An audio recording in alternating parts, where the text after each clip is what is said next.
Good afternoon, everyone. Welcome and thank you for attending, and we greatly appreciate it. I am Siobhan Andrews, student president of the new University of Arizona Global Campus Women in STEM organization.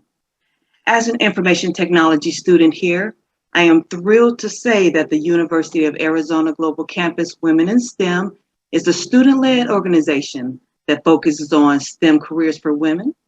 Our club includes the UAGC Women in Technology International Chapter, better known as WITI, and the UAGC chapter of Girls Who Code, College Loop. Today we're going to talk about building your legacy. But before we can talk about that, we must define it. So what is a legacy? Well, Merriam-Webster describes it as something that is handed down from our ancestors, predecessors, or from the past. So today we're going to learn how to build from experiences of our speakers. And I don't know about you, but I'm ready to hear their stories. But before we can listen, I would like to thank you again for joining us, and I will pass it over to our officers to introduce themselves as well. Good afternoon, everyone. I'm Carrie Seuss, Vice President. Good afternoon, everyone. My name is Mayan Colden, and I am the Secretary. Hi, everyone. My name is Yam Mitchell, and I'm your Communication Officer.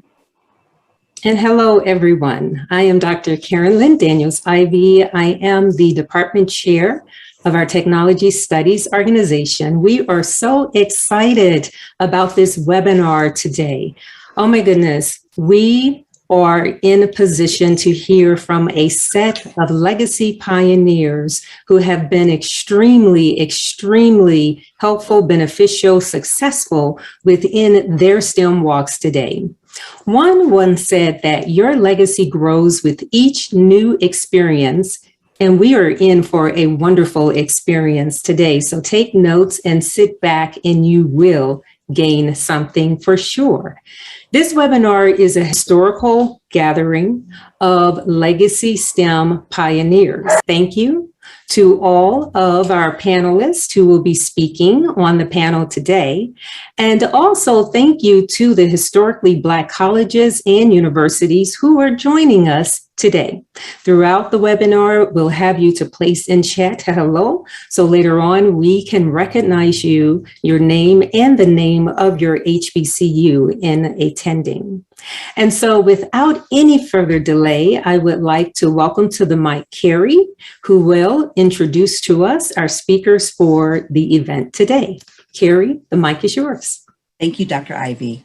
Again, good afternoon and welcome. I have the distinct pleasure of introducing our esteemed speakers. While I share their accomplishments, Mayan will post in the chat full bios on each speaker. Our first speaker has dedicated his life to the service of the United States as a Marine Corps Major General and then as a NASA administrator. Welcome, Major General Charles F. Bolden Jr. After graduating from the United States Naval Test Pilot School in 1979, Bolden was selected as an astronaut candidate by NASA, then becoming an astronaut in August of 1981. In July of 98, he was promoted to the final rank of Major General and assumed his duties as the Deputy Commander, United States Forces, Japan. He later retired from the military in 2004. Fast forward to 2009, he was appointed by President Barack Obama to be the 12th NASA administrator. Today, he serves as CEO of the Charles F. Bolden Group, LLC, a veteran-owned small business specializing in aerospace, national security, leadership, and education. Our second speaker, retired Colonel of the United States Air Force, Dr. Guillen Guy Bluford Jr., was the first African-American to fly in space in 1983. He was also the first African-American to return to space 4 times, to be awarded NASA's coveted gold astronaut pin, and the first African-American to be awarded the United States Air Force Command Pilot Astronaut Wings. He was inducted into the International Space Hall of Fame in 1997, the U.S. Astronaut Hall of Fame in 2010, and the National Aviation Hall of Fame in 2019. He has been awarded numerous awards, including the Department of Defense's Superior Service. Our third speaker, Cheryl Mcnair, is the founding chairman of the Houston-based Dr. Ronald E. Mcnair Education Science Literacy Foundation, one of the several foundations that bear her late husband, Ronald Mcnair's name. As chairperson, she does what her husband said he wanted to do after the Challenger mission, which is teach. In February 1984, Cheryl's husband became just the second African American to reach space, serving as a mission specialist aboard the Space Shuttle Challenger. Ronald Mcnair was a crew member of the Challenger's final flight on January 28, 1986. Mcnair's legacy endures through various programs that bear his name. Founded in 1996, the Dr. Ronald E. Mcnair Educational Science Literacy Foundation encourages students from kindergarten through college in areas of STEM. Cheryl Mcnair is known for her work on NASA, Triumph and Tragedy, and Challenger, the final flight. Our fourth speaker, Ed Dwight, is the first African American to be trained as an astronaut and the sculptor of major monuments. Pursuing his dream of flying jet aircraft, Mr. Dwight joined the United States Air Force in 1953, becoming an Air Force test pilot, and in 1961 earned a degree in aeronautical engineering from Arizona State University.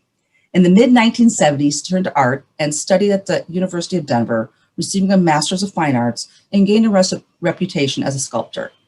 Ed Dwight Studios in Denver is now one of the largest privately owned production and marketing facilities in the Western United States. Dwight has sculpted great works of celebratory African-American art, including international monuments to the Underground Railroad in Detroit, Michigan, and Windsor, Ontario. Currently, he has 35 major works, some of which are on permanent display at the Smithsonian Institute. Our final speaker, Captain Willie Daniels, was fascinated with aviation from an early age and eventually majored in aviation, completing his degree at the Metropolitan State College of Denver. His first airline job was as a flight attendant with United Airlines. In the meantime, he built his flying time and finally landed a position as a pilot with United. He advanced through the ranks and is currently a B777 captain flying international routes. He is the founding CEO of Shades of Blue, which fosters STEM education in the minority community. He is now the president of Shades of Blue. I hope you're looking forward to learning from our speakers as much as I am. I now pass on the mic to Dr. Karen Ivey. Thanks, everyone. And thanks for all of the background on our excellent speakers for today. I'm going to pass the mic over to Maya.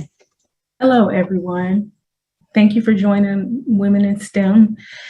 I am going to introduce our first speaker, which will be Major General Charles Bolden. Thank you very much. And Dr. Ivey, thanks for inviting me to participate in this session. I'm actually going to keep my remarks very brief because I want to hear the rest of the speakers. I have a special relationship with most of them, particularly Guy and Ed Dwight. They're both sort of heroes and role models for me. And Cheryl Mcnair, she knows that I would not be here in this panel today were it not for her late husband, Ron Mcnair, because when I came out of high school in C.A. Johnson High School in Columbia, South Carolina, and finally got to the Naval Academy, two things I knew I was not going to do. One was become a Marine, the other one was fly airplanes. And here we are all these years later, and I ended up doing both. So so I would say to the folk who are participating or listening in to this webinar, use that as a lesson. Don't ever say no to anything. Take advantage of every opportunity that's offered to you, and grow, as the saying goes, grow where you're planted. I'll tell you the story about Ron. You know, Ron, for those of you who have ever read about him, was a person who always, from as early as his family can remember, was not wanted to be, but was going to be an astronaut. And my favorite story of Ron, because we grew up about 42 miles from each other, he in Lake City, South Carolina, which is it's a little town. If you blink, you miss it when you go through it. And I grew up in the capital city, Columbia, South Carolina, with no desire whatsoever to ever go to space or to be an astronaut. And Ron, knowing that there were certain things that he would need academically, he knew he was going to need physics and he was going to need calculus. They did not offer those in Carver High School. We both grew up in the segregated South in the 50s and 60s. Ron's a bit younger than I, but Ron went to the public library in Lake City and asked if he could check out two books, one on calculus and one on physics. And he was politely told by the librarian, no, he could do neither. And he was asked to leave. And Ron said, I'm not leaving until I get the two books. And finally, the librarian resorted to calling the local police chief. And Lake City was so small, everybody knew everybody, and the policeman knew Ron, and he pleaded with Ron to leave. And he finally, before he had to do anything drastic, he called over to Carver High School and asked for Mrs. Mcnair, who was a teacher there. And Mrs. Mcnair ran over to the library and tried to get Ron to leave, and he wouldn't. And finally, the police chief came up with a brilliant idea, and he told the librarian, I tell you what, I'll check out the 2 books, and I'll bring them back to you when I'm finished with them. And he gave the books to Ron. Ron taught himself calculus and physics. And I guess the rest is history, because he went to North Carolina A&T, where he was an honor grad, and then went to MIT, where he earned his master's in laser physics, his PhD in laser physics. And I had no such aspirations, but I did end up as a test pilot at a place called Patuxent River, Maryland. And the good fortune that I had was that Ron Mcnair, during his candidacy, came back for a reunion at the test pilot school with a number of the Navy and Marine Corps astronaut candidates who had graduated from the U.S. Navy's test pilot school. And I saw this young, strappy-looking, bearded black kid getting out of the back of this sleek-looking T-38, and I instantly ran over to meet him, because I didn't know Ron before that. And we talked the whole weekend. And before he got ready to get back into his supersonic jet and go back to Houston, he asked me if I was going to apply for the space program. I looked at him and I said, not on your life. And he looked at me incredulously and said, why not? I said, Ron, they never picked me. And he said, you know, that is the dumbest thing I ever heard. How do you know if you don't ask? He embarrassed me more than anything else, because my mom and dad, who had been teachers all their lives, my father was my high school football coach, who had taught me that he had a saying, it's not the size of the dog in the fight, but the size of the fight in the dog. My mother had taught me you can do anything you want to do if you're willing to study hard, work hard, and never be afraid of failure. Don't ever let anybody else define you or tell you what you can't do. So having been embarrassed appropriately by Ron, he got in his T-38 and they flew back to Houston, and I quickly went home and told my wife, you know what, I'm going to apply for the space program. I don't stand a snowball's chance in hell of being selected, but I owe it to my mom and dad and myself to apply. And I did, and was startled to find that I was invited to come to Houston and interview for the program. And then even more shocked to find in the end that I was selected. So quick lesson for the young people who are there.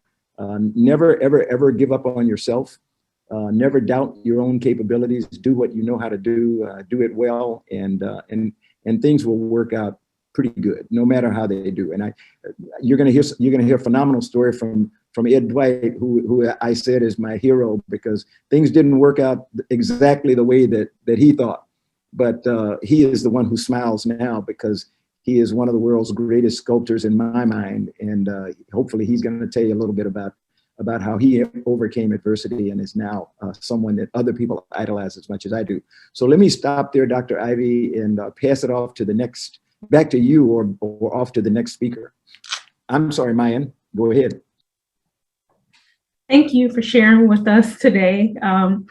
Next, we have Dr. Guillen Guy Bluford Jr.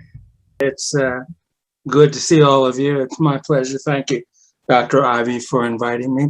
It's interesting enough. People ask me, did I want to be an astronaut when I was a kid? Well, I grew up in the 1940s and 1950s. So for me, flying in space was a comic book thing. People just didn't do that. But I got interested in airplanes. And as a kid, I made lots of model airplanes and read books on airplanes, and I was fascinated with airplanes, particularly how they were made and how they flew. And it was an interesting time because we were in the midst of the Cold War, and so the Navy and Air Force were constantly developing airplanes all the time. And so if you asked me as a kid what that airplane is, I could definitely tell you what it was. And I could probably tell you how fast it flew and how high it flew and that sort of thing. So I became interested in airplanes as a kid and tried to stay with it. I was very fortunate in the sense that I grew up in an integrated neighborhood, so I had great public schools. I also had great role models. My mother was a school teacher, and my father was a mechanical engineer.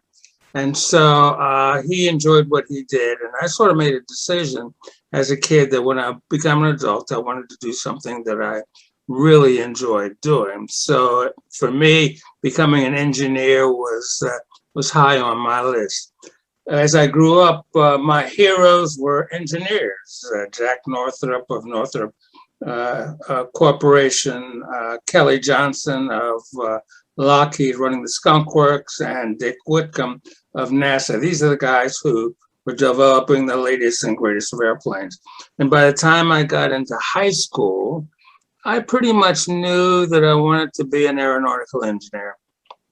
And I knew that I needed to work on my STEM stuff, my science and math stuff, and make sure that I gained as much background as I could. And I tried to do that while I was going through high school. In 1960, I applied to Penn State. For me, Penn State was my #1 choice because it had a department in aerospace and aeronautical engineering. And I was very fortunate to get accepted. And so from 60 to 64, I was at Penn State.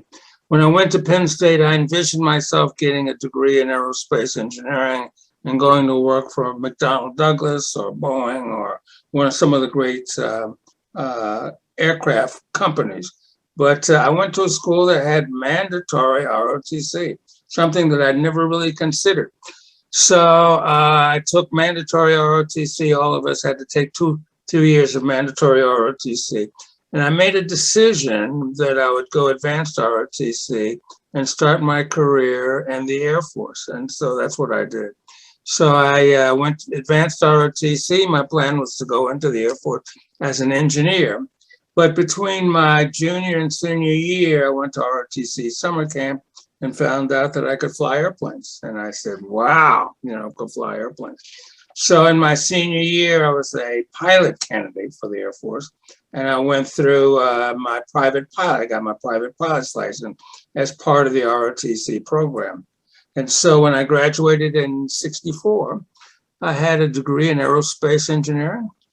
I had my private pilot's license, and I was a second lieutenant in the United States Air Force. I went to pilot training at Williams Air Force Base. And upon graduation, I got fighters. It was interesting going to Williams because I had never seen a black pilot. I had heard about the Tuskegee Airmen, but I'd never really met one. And I was fortunate enough to see my first black pilot. His name was Chappie James. Towards the end of pilot training, we had a fighter pilot come in with his F4 and to talk to us about flying fighters. And I was anxious to hear this guy talk. And then I was amazed to find out that he was a black guy. He was a full colonel black guy who talked about flying jet airplanes. So I'm pretty sure that got me excited and really got me into fighters. I ended up flying fighters, and then after that, I was an instructor pilot for 5 years. And I knew after I started being an instructor pilot that I really wanted to get back into engineering. And so I took a bunch of courses from the University of California, Berkeley, in preparation for going to grad school. I wasn't sure how I was going to go to grad school. I was thinking about getting out of the Air Force and going to grad school on the GI Bill. But just prior to my commitment to the Air Force came to an end, I applied for a program at the Air Force, and the Air Force decided to send me back to grad school. And so I was very fortunate to go back to grad school to get a master's degree in aerospace engineering. I enjoyed the experience so much that, hey, Air Force asked me to stay on for a PhD, and that's what I did. And then after doing that, I ended up being an aerospace engineer at Wright-Patterson Air Force Base in Dayton, Ohio. For me, that was a great job. I was a flyer who was in the midst of running an engineering branch that was doing a lot of high-end aero work for the Air Force as well as everybody else. I ran a branch that did work not only in the Air Force, but we worked with NASA and DARPA and the Navy and really the Israelis. So it was just an exciting experience all the way around. In 77, 78, I had to go back to a flying job. and I started looking around for a flying job. I wanted something that I could use my technical skill as well as fly. And I was starting to have problems looking around the Air Force to try and find a job that I could use my technical skill as well as my flying skill. And at the same time, NASA was looking for astronauts. I really hadn't thought about being an astronaut at the time because I'm basically an airplane guy. But I applied anyway because it gave me an opportunity to use my technical skill and learn a lot about the space program. So I applied in '78. I was one of 8,000 people who applied. I was surprised. I was pleasantly surprised to recognize that I was a candidate, a finalist in the program. But I recognized when I saw the other finalists that I didn't think very highly of my possibility of being selected. But in January of '78, I came to work one cold morning. I had heard on the radio that NASA had selected 35 astronauts, and I got a call later on that morning indicating that I had been selected. So I was totally thrilled with the opportunity to come to the space program. For me, going into NASA, it was a great experience because it gave me an opportunity to learn about the space side of the business. And I also came on board to work for 8 people, both in the astronaut as well as in the program. So it was a great experience for me all the way around. I also enjoyed the fact that I came in at a time when we were still developing the shuttle. So I got to see the development of the vehicle, help work in some of these simulators, did the training, and I was at Edwards Air Force Base in '81 when STS-1 came in and landed, and I realized we really had a fabulous machine when John and Crip brought the airplane in. So I was looking for an opportunity to fly like all the other astronauts in the program. And in '82, I was told that given an opportunity to fly on STS-8. And in '83, I flew for the first time on Challenger. I flew on a night flight, which was unique because we had never flown the vehicle at night.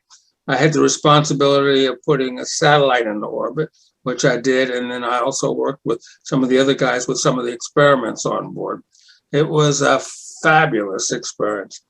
When I got down, I realized that I really wanted to stay around to fly again, not only because I liked the experience, but also to encourage some of the other Black astronauts in the program to fly. I wanted to be a mentor for them, to encourage them to fly as well. I had an opportunity to fly again in '85 on a US-German flight. We put a laboratory in space. I was a senior mission specialist on that and had to learn a lot of different scientific things in order to do 76 different experiments on board the shuttle, including learning how to speak German, which was an interesting challenge for me. We had the accident in '86, and I really wanted to stay around to make sure we flew the shuttle again. And I owed it to those people who had gotten killed, including Ron Mcnair. And then I had an opportunity to fly in '90 on STS-39, which was a Department of Defense flight looking at Star Wars, supporting the Strategic Defense Initiative Office. We did it was a fancy, very complicated flight where we deployed and retrieved an experimental payload on orbit. And then finally, in December of '92, I flew on a classified DoD flight, which I also was the principal guy with reference to deploying the satellite. So I had an opportunity to fly 4 times in the space program, an exciting experience all the way around. After, what do I do next? Well, I returned to the aerospace program. I wanted to be an aerospace engineer. And as a result, I came to Cleveland and joined a small company, 8A minority-owned company, and we won a major contract at NASA Glenn, $185 million, 400 people, and I ran an operation where I had 76 PhDs, and we did all sorts of high-level aero work. So I returned to the thing that I loved, and that was being an aerospace engineer.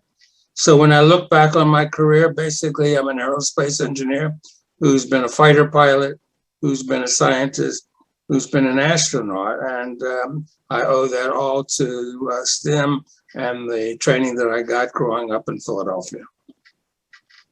Great story, Dr.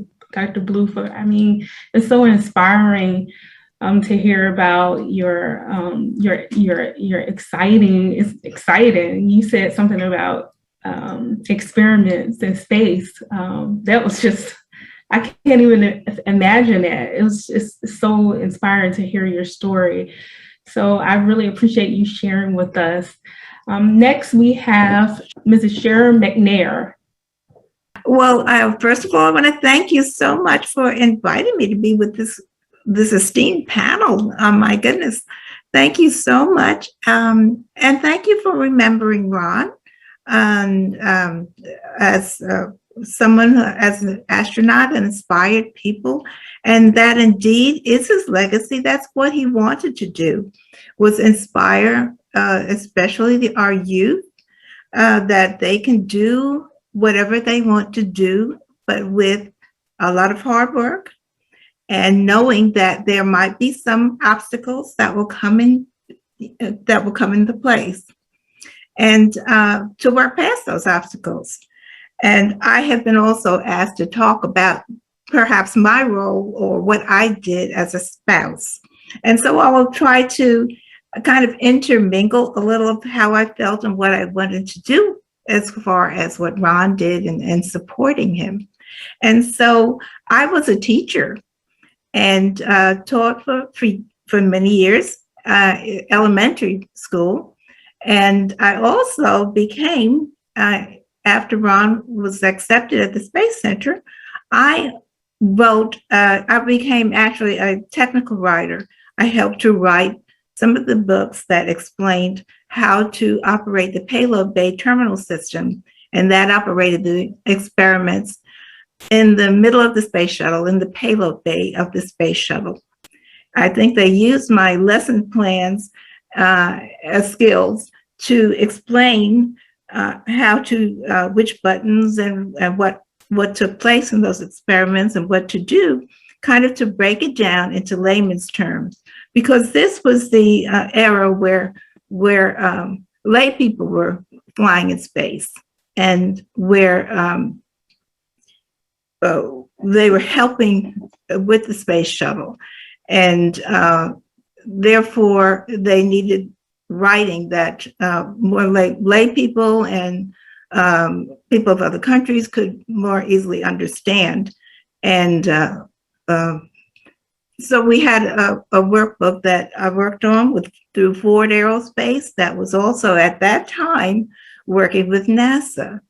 And very interesting to talk to the scientists and then kind of break it down into layperson's terms, what to do to operate this.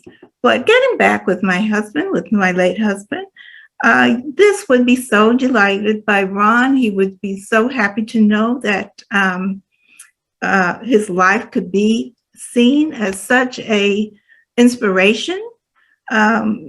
This is something that he actually wanted to return back to South Carolina after his last mission to inspire, especially those in his hometown and his state, and let them know that they too, coming from any kind of background, and Ron came from an impoverished background, so that they could achieve as high as they'd like to, and not to let anything turn them back. You've heard from General Bolden about his library experience when he tried to check out a book after his school no longer had the kind of books that he needed as high a level. And so he went to the library to check that out, and that obstacle there, because they didn't want to allow him, a person of color, to get such a book. But he was able to do it. He was able to get through that obstacle, and it's been explained to you how, as well as when Ron became valedictorian of his high school class.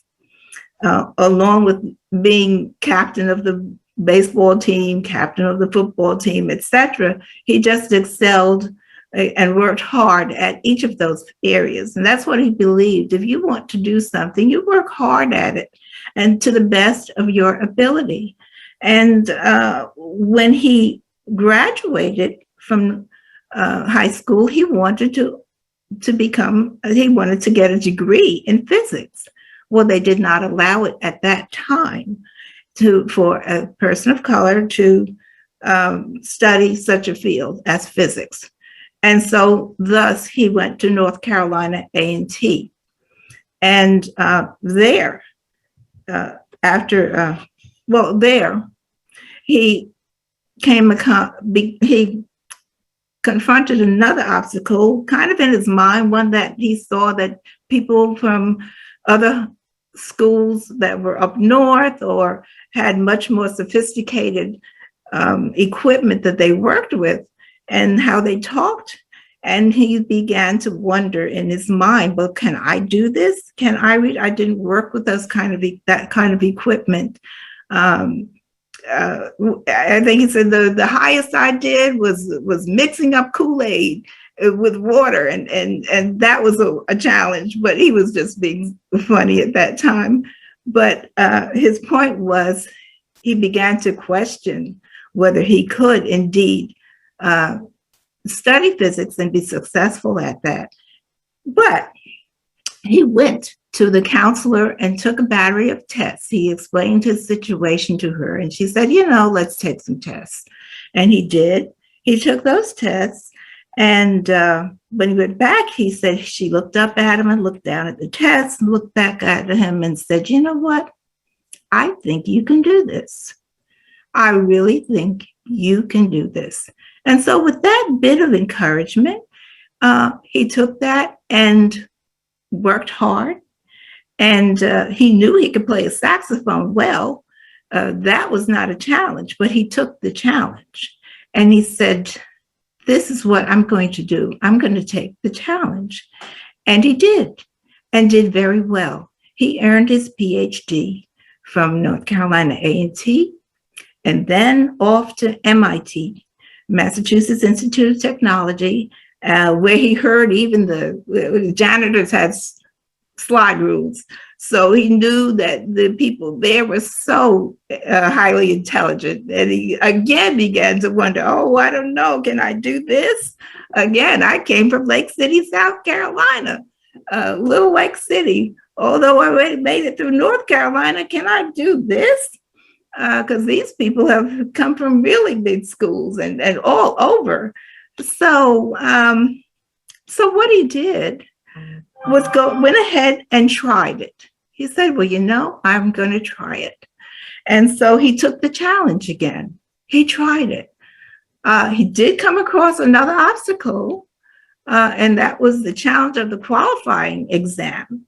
Didn't do as well as he expected on that, and got a little discouraged. But then, he said he could hear his counselor tell him, you can do this.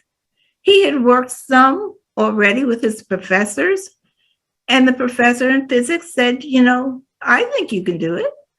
And so he, with that encouragement, again, taking the challenge, well, he got up maybe a little wounded, but he still got up, but as he described this as a prize fight. He said he got up from the ring and he got up and still came out. He said, I'm going to do this. I'm going to try this again, and I'll come out slugging. And indeed, he tried it again. He said, I'm going to work a little harder, and he did work a little harder. Well, he came across another exam that was another difficult one. Again, this one didn't come out as he expected. I wanted it. And so he lay there, he said, with stars going around his head, wondering if he could should he really continue with this? But not being one to back away, and again, knowing that he can face challenges, and he's done that before and won, it said, I believe I can do this. I'm going to try it. I'm going to try it again with even more work and longer hours. And that's what he did. And this time, later on, he was able to walk across that canvas and hold on to the side rails and say the ropes and say, I did it. I got it. I got my degree. I can take this challenge. I took them all on. And so that's what another message he would like for people to know, students especially, that you may come across challenges. Obstacles may come in your way, but work past them. Do harder work, maybe work longer hours, but try to the highest, to the best of your ability. And another thing that I found wonderful in his character, I saw that as a spouse, and in meeting him, this person seemed to be calm and seemed to have that quality that I liked, and seemed to be someone who also knew how to handle situations that were perhaps difficult. I'm talking about in karate. He believed in being well-rounded, and he could play the saxophone. He could do karate. And again, to the highest, to the best of his ability, Ron became a master, a 6th-degree black belt in karate. And so I'm saying that I first met this calm man. And the next thing I knew, during the time period that I dated him, he went to karate tournaments and was a master at these tournaments. And especially at one where he came, he was the master. He had won that tournament, had fought fiercely. I was in a dance class, and this was through our church there in Cambridge, Massachusetts. And this man had finished fighting fiercely. And we were walking, I was walking towards the sidewalk. We were going towards a house where we had a dinner. There was a dinner, a Wednesday night dinner party for Christians where we discussed things of the day. We discussed how as Christians we could solve things or what we would do. And as we walked, as I saw him in the sidewalk and we came together, a little kitten ran out from under the hedges. And Ron reached down and picked the kitten up and started stroking it. And it just showed me a very kind, a very nice side of him. And I thought, this is a nice person. This is what I like in a person. Someone who can be nice, someone who can also take care of business when necessary and be calm about solving situations. I went to his lab at MIT and saw this contraption, oh my goodness, of all the tubes that were connected together. And I thought, that is quite a brilliant mind to connect all these tubes and know what each one is going to do. And I was impressed with that, the intelligence. And these were things that I looked for in a person. And I thought that was wonderful to see, as well as when we left the lab one day and he put his bag filled with his studies, the results of his years of study there at MIT, at least 2 years of PhD studies and results and test results. One side of the car, he walked around to the other side, and we looked at the beautiful outline, the skyline of the Boston, and the Charles River was in between, and it just looked beautiful. Well, he opened the door for me to get in the car and walked around to the other side. His bag with all of his research was gone. And can you imagine how one would feel if your years of work is now gone? stolen. We didn't see anyone. We didn't see anywhere it was. He went back and checked, couldn't find it. What was impressive was the way he solved it. And that was not by screaming or yelling or cursing or being that upset, but sat in the car and thought about it. And when I looked at him, I said, well, what are you going to do? And he said, let me think a while. Let me think a while. And so by the time we reached our destination, he had thought about it and said, you know what? This is what I'm going to do. I have papers in my desk home. I have papers back in the lab. My professor has some. And I think I'm going to do this. I'm going to still graduate. I'm going to rerun those tests, and I'm going to graduate on time. And so with that challenge, that's what he did. He worked hard, long hours, and indeed did what he sought to do. Indeed reached his goal. He graduated on time, and not only on time, but even with better results than he had started. So I thought that was a wonderful person. In my mind, that's really what I wanted to see and wanted to be with, someone like that could solve in that type of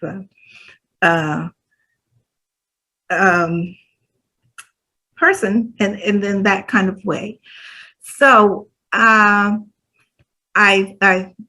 would like to just kind of start ending here, but end with a note of not only solving things, thinking that through without having problems like that, and being a well-rounded person, but also one who thought about other people, who thought about reaching back to the community and helping, and not only a person that had a physics degree and a PhD in physics, but also thought of his fellow man. And that's something else he would probably like for you to remember. And not to give up in face of adversity, just to continue on and get past your obstacles. And when he came home from working, we left from Massachusetts area, said there's got to be another place we can live that's a little warmer and easier to get around. And that's what we did. And we went to California, and he worked at Hughes Research Labs there. And came home one day. That's what it was. He came home one day and said, yeah, this was in my mailbox. And he said, it's an application to become an astronaut. What do you think? And I said, oh, well, I think that's great. Why not? Why not you? You've worked hard. You've worked to earn your degrees. You have done what you can do. You've gotten respect from people. Why not? Go ahead and try it. I think you can do it. I believe you can. And so he said, you know, I will. I'll fill this out. And so he did. And we waited and waited and we waited. And well, finally the call came, but near the end, they had already announced so many people near the end. He said, the phone rang, he answered and said, oh my, I could tell something was exciting. And he let when I heard him say, yes, I can. Yes, I can. Yes, I can do that. Yes, I can. And so he hung up and said, yes. He said that was NASA, and that was the person that's letting me know that I had been selected at least to come and as a candidate. So so off we were. Lots of people celebrating, which was so nice of them, and glad that we were at least selected as a candidate. And we went there to NASA, and met wonderful people, and began his journey. First with Fred Gregory and Guillen Bluford, and we were the first three, and then Charlie Bolden was another class that came right, I think it was right after ours, and those were I'm speaking of the astronauts of color, of Black astronauts. During that time period, of course, there's just a few of us, but we were close, in that we talked with each other, had good conversation, had good time, and we, as a spouse, it was an interesting time period where you knew your husband was going to be very occupied, and he was, in so many flights that he had to fly a T-38 jet. That's a jet, and get used to that, flying at speeds at that level, etc. And I was raising two children, and but that was something that was what I had to do. And and so as we progressed on, and his flight was announced, again, a wonderful time. We were so happy to have that. Ron went up once before, the Challenger, and interestingly enough, it was another Challenger mission. But Ron went up into space and then described how beautiful space was. He also was a mission specialist who operated the payload bay, the experiments in the payload bay, and deployed a couple of satellites. But he also wrote how beautiful the space looked, the Earth looked from space, as he thought the Lord wanted it to be. And he said it appeared as a beautiful oasis, that it did not have divisions of people, of countries, but was a beautiful oasis, shining brightly, and much as he thought the Lord would like us to live. And so that was another message, to live together. And he had brought his saxophone on that mission as well, to send another message to people on Earth. And that saxophone, with it, he had certain songs he wanted to sing. He wanted to play, rather, with the saxophone, and a message that he could convey back to Earth. And that message was that one song that he played was America the Beautiful, that America had many problems, but was nevertheless still a great nation.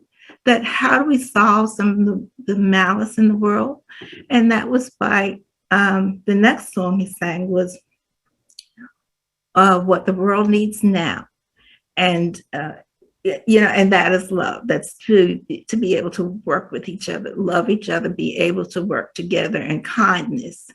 And so, and the other last part was, what can we do about that? How can we do this? And that was to reach out and touch somebody's hand and make the world a better place. That was an awesome story, Mrs. Mcnair. I appreciate you telling your story about not only your husband, but yourself as well as a technical writer. You're welcome. Thank you for speaking today as well. Next, we have Ed Dwight. I want to thank you for including me in this really kind of historic kind of approach to STEM. This is great. I'm especially excited to be on with two of my these guys are my heroes, and let me put it to you that way. And both of us have a connection of sorts. Colonel Bluford and I have this strange connection of his aunt. His aunt was an incredible librarian and a writer and everything. And I was selected to do a sculpture of her at the opening of her library. And so So he and I have that kind of connection. And General Bolden, I mean, this guy here is was one of my biggest supporters from the very, very, very beginning. I was a generation older than both of these guys, to tell you the truth. But Charlie Bolden stepped up to the plate. This was a long time after I'd gotten out of the military. But he included me in his confirmation to be the head of NASA, and he had me come in to Washington and sit with his family, and introduce me to the Senate by telling them that I was one of the reasons that he decided to become an astronaut. And then he hosted a big affair over at Senator Bill Nelson, who was an astronaut also, over in his office. So anyway, Charlie and I, he owns my sculptures. He bought several of my books. So Charlie and I are closer than close. About my background, I guess I consider myself one of the luckiest little kids in the world, because I had what I call a maestro mother. This woman had a huge, incredible plans for me. I was really, really small when I was a kid, but she sensed that I wasn't going to be a very big person. So she decided to set on a journey to develop what was between my ears. So I actually started school at 2 years old, and I've been going to school. I've been to 9 different colleges. I've been going to school ever since. But even in preschool, they noted that I had a proclivity for making images, so she noted that, and so she had me in every craft class and painting class and everything you can possibly imagine, mainly to coordinate my brain, the hand coordination, and some of that also was stimulated by my grandfather. I lived on a farm out in the country, and we grew our own food and killed our own meat and all that kind of stuff. And my grandfather was a junk man, and he's the guy that got me interested in metals. And he could weld and make. He could just make anything. But he did all the construction of all the tools and stuff on the farm, and I was kind of his right hand man. The other thing that influenced me was this farmlet, I call it, where we live, was in walking distance of the Fairfax Airport. And so my mother took me down to there. We went down there just about every day, her and my older sister. And so I spent a lot of time down there from the time I was 2, studying airplanes and being around airplanes. And after a while, by the time I'm 4 and 5, I was going down there every day, and I became the mascot of all the white pilots. There was no war at the time, so all the flying was done going hunting. People from Kansas and Missouri and Nebraska, I guess, flying to Colorado and Wyoming and shooting game and bringing it back. And I was hired to clean the airplanes, and I got paid money. And there's a little toddler. And by the time I was 9 and 10, I told him I didn't want any money. I wanted to fly. So I never got a chance to get at the wheel, but here I was flying around with these guys taking me up for rides. And I spent a great deal of time in the mechanics area, handing the guys all the tools and stuff. And that stimulated my interest in flying, because I was very curious about where these guys had been when they came to land there, and where were they going when they took off. And that was kind of stuck in my head. But anyway, like I said, I started school at 2. She got me a library card when I was 4. So I got fascinated with the library, and I was on the road since I was a class artist in the kindergarten. I was a class artist at elementary school, and I was a school artist in high school. And I opened a sign shop when I was 14, and I had all the businesses in Kansas City, especially the Black businesses. I did all their graphic arts for them. And then for the white community downtown, I did all the sales stuff on the windows when they were having sales. And I bought my first car at 14 years old with my art money. So I was destined in my brain to be an artist. I did my first oil painting at 8 years old. And so I was headlong. And in high school, I just took art, pretty much art. All the way through. I took some math and art primarily in high school. I never took any physics or chemistry, but I had won the first 3 paintings in the Kansas State High School art competitions. And with that, we were Catholic, and I went to Catholic white school, white high school, white schools all the way through. I only had one Black teacher in my life in kindergarten. And so anyway, the nuns took 3 of these paintings, and I won the first 3 places in this competition and got me a scholarship to the Kansas City Art Institute. So that was my calling, and that's what I was going to do with my life until, well, Mom had kept me busy. She got me 2 paper routes when I was 9 because she said I was sitting around being too busy on other things. So she said, you got to bring some money in here, kind of in a joking way. So I got 2 jobs. I got throwing the paper for the Black community, the call paper, and the other paper was for the white community, the Kansans. And on one of my picked up my papers or thrown my papers on to the Black community, and on the cover of this newspaper was a Black pilot standing on the wing of an F-86 Sabre jet. He had got shot down in Korea. And with my fascination with this flying thing, that I never visualized myself as flying airplanes. I'll say that right now. I mean, it just wasn't on my bucket list. And but I saw this Black pilot, and it was from my hometown, Kansas City. And it was a little short guy like me. So I saw that and immediately ran down to recruiting and told him I wanted to go to pilot training. And the recruiter threw me out of the office because it's, first of all, you're too short and you stutter, which was true. So I wrote the Pentagon directly, and they sent a team out to this little college I was going to. Now, my father had set me down earlier and said, asked me what I was going to do. And I naturally told him that I was going to be an artist. And he said, no, you're not. You're going to engineering school. And I asked him what engineers did. And he said, they make money. That's all you need to know. And so I was going to ace him out by studying architectural engineering. So I enrolled in engineering school, but as an architectural engineering, because as an architect, I could draw.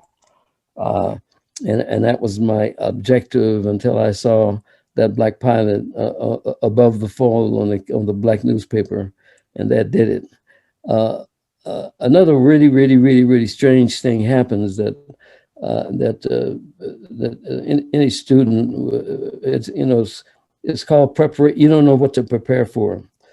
The World War II started when I was 8 years old, and like I said, I've been going to the library because but I was checking out art books, the great painters and stuff, and the Renaissance painters, and I was studying all that. But there was a 7-volume course in the library, at the same one that the Army Air Corps used to train pilots.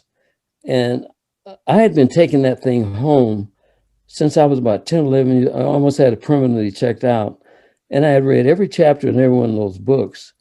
And I would check myself at the end of every chapter. I would go through the questions. Not thinking, I just put this in my back pocket, not thinking that I would ever fly an airplane. But it turns out that when I saw that pilot on that paper, I wrote the Pentagon, and they sent me to Denver, Colorado to test for pilot training. I got into the test. It was a 2.5-hour test. And when I started looking at the test and the answers of the test, it was exactly the same test at the end of each one of these chapters in these manuals that I had been studying for all those years. And I finished the test in about 20 minutes. And the guy asked me, was the test too tough for me? I said, no, I think I might have missed one or two. Well, the Air Force glommed onto me and called my mom and called my colleague, little college there, and declared me a genius. But what they didn't have anything about me being a genius. It had to do with me preparing, and unwittingly preparing for a future. Anyway, I went into the military.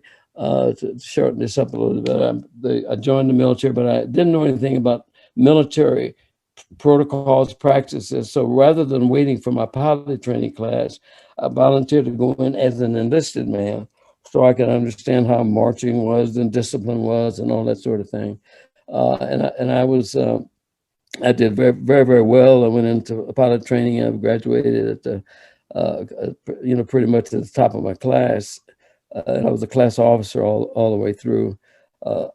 And graduated from pilot training, I was in the top 5% of my graduating class. So as a result of that, I got offered, I got an offer to be in the first class for the Air Force Academy, which was going to be held in the Lowry Air Force Base. And I thought about it. It was 2 weeks before I was to get my wings.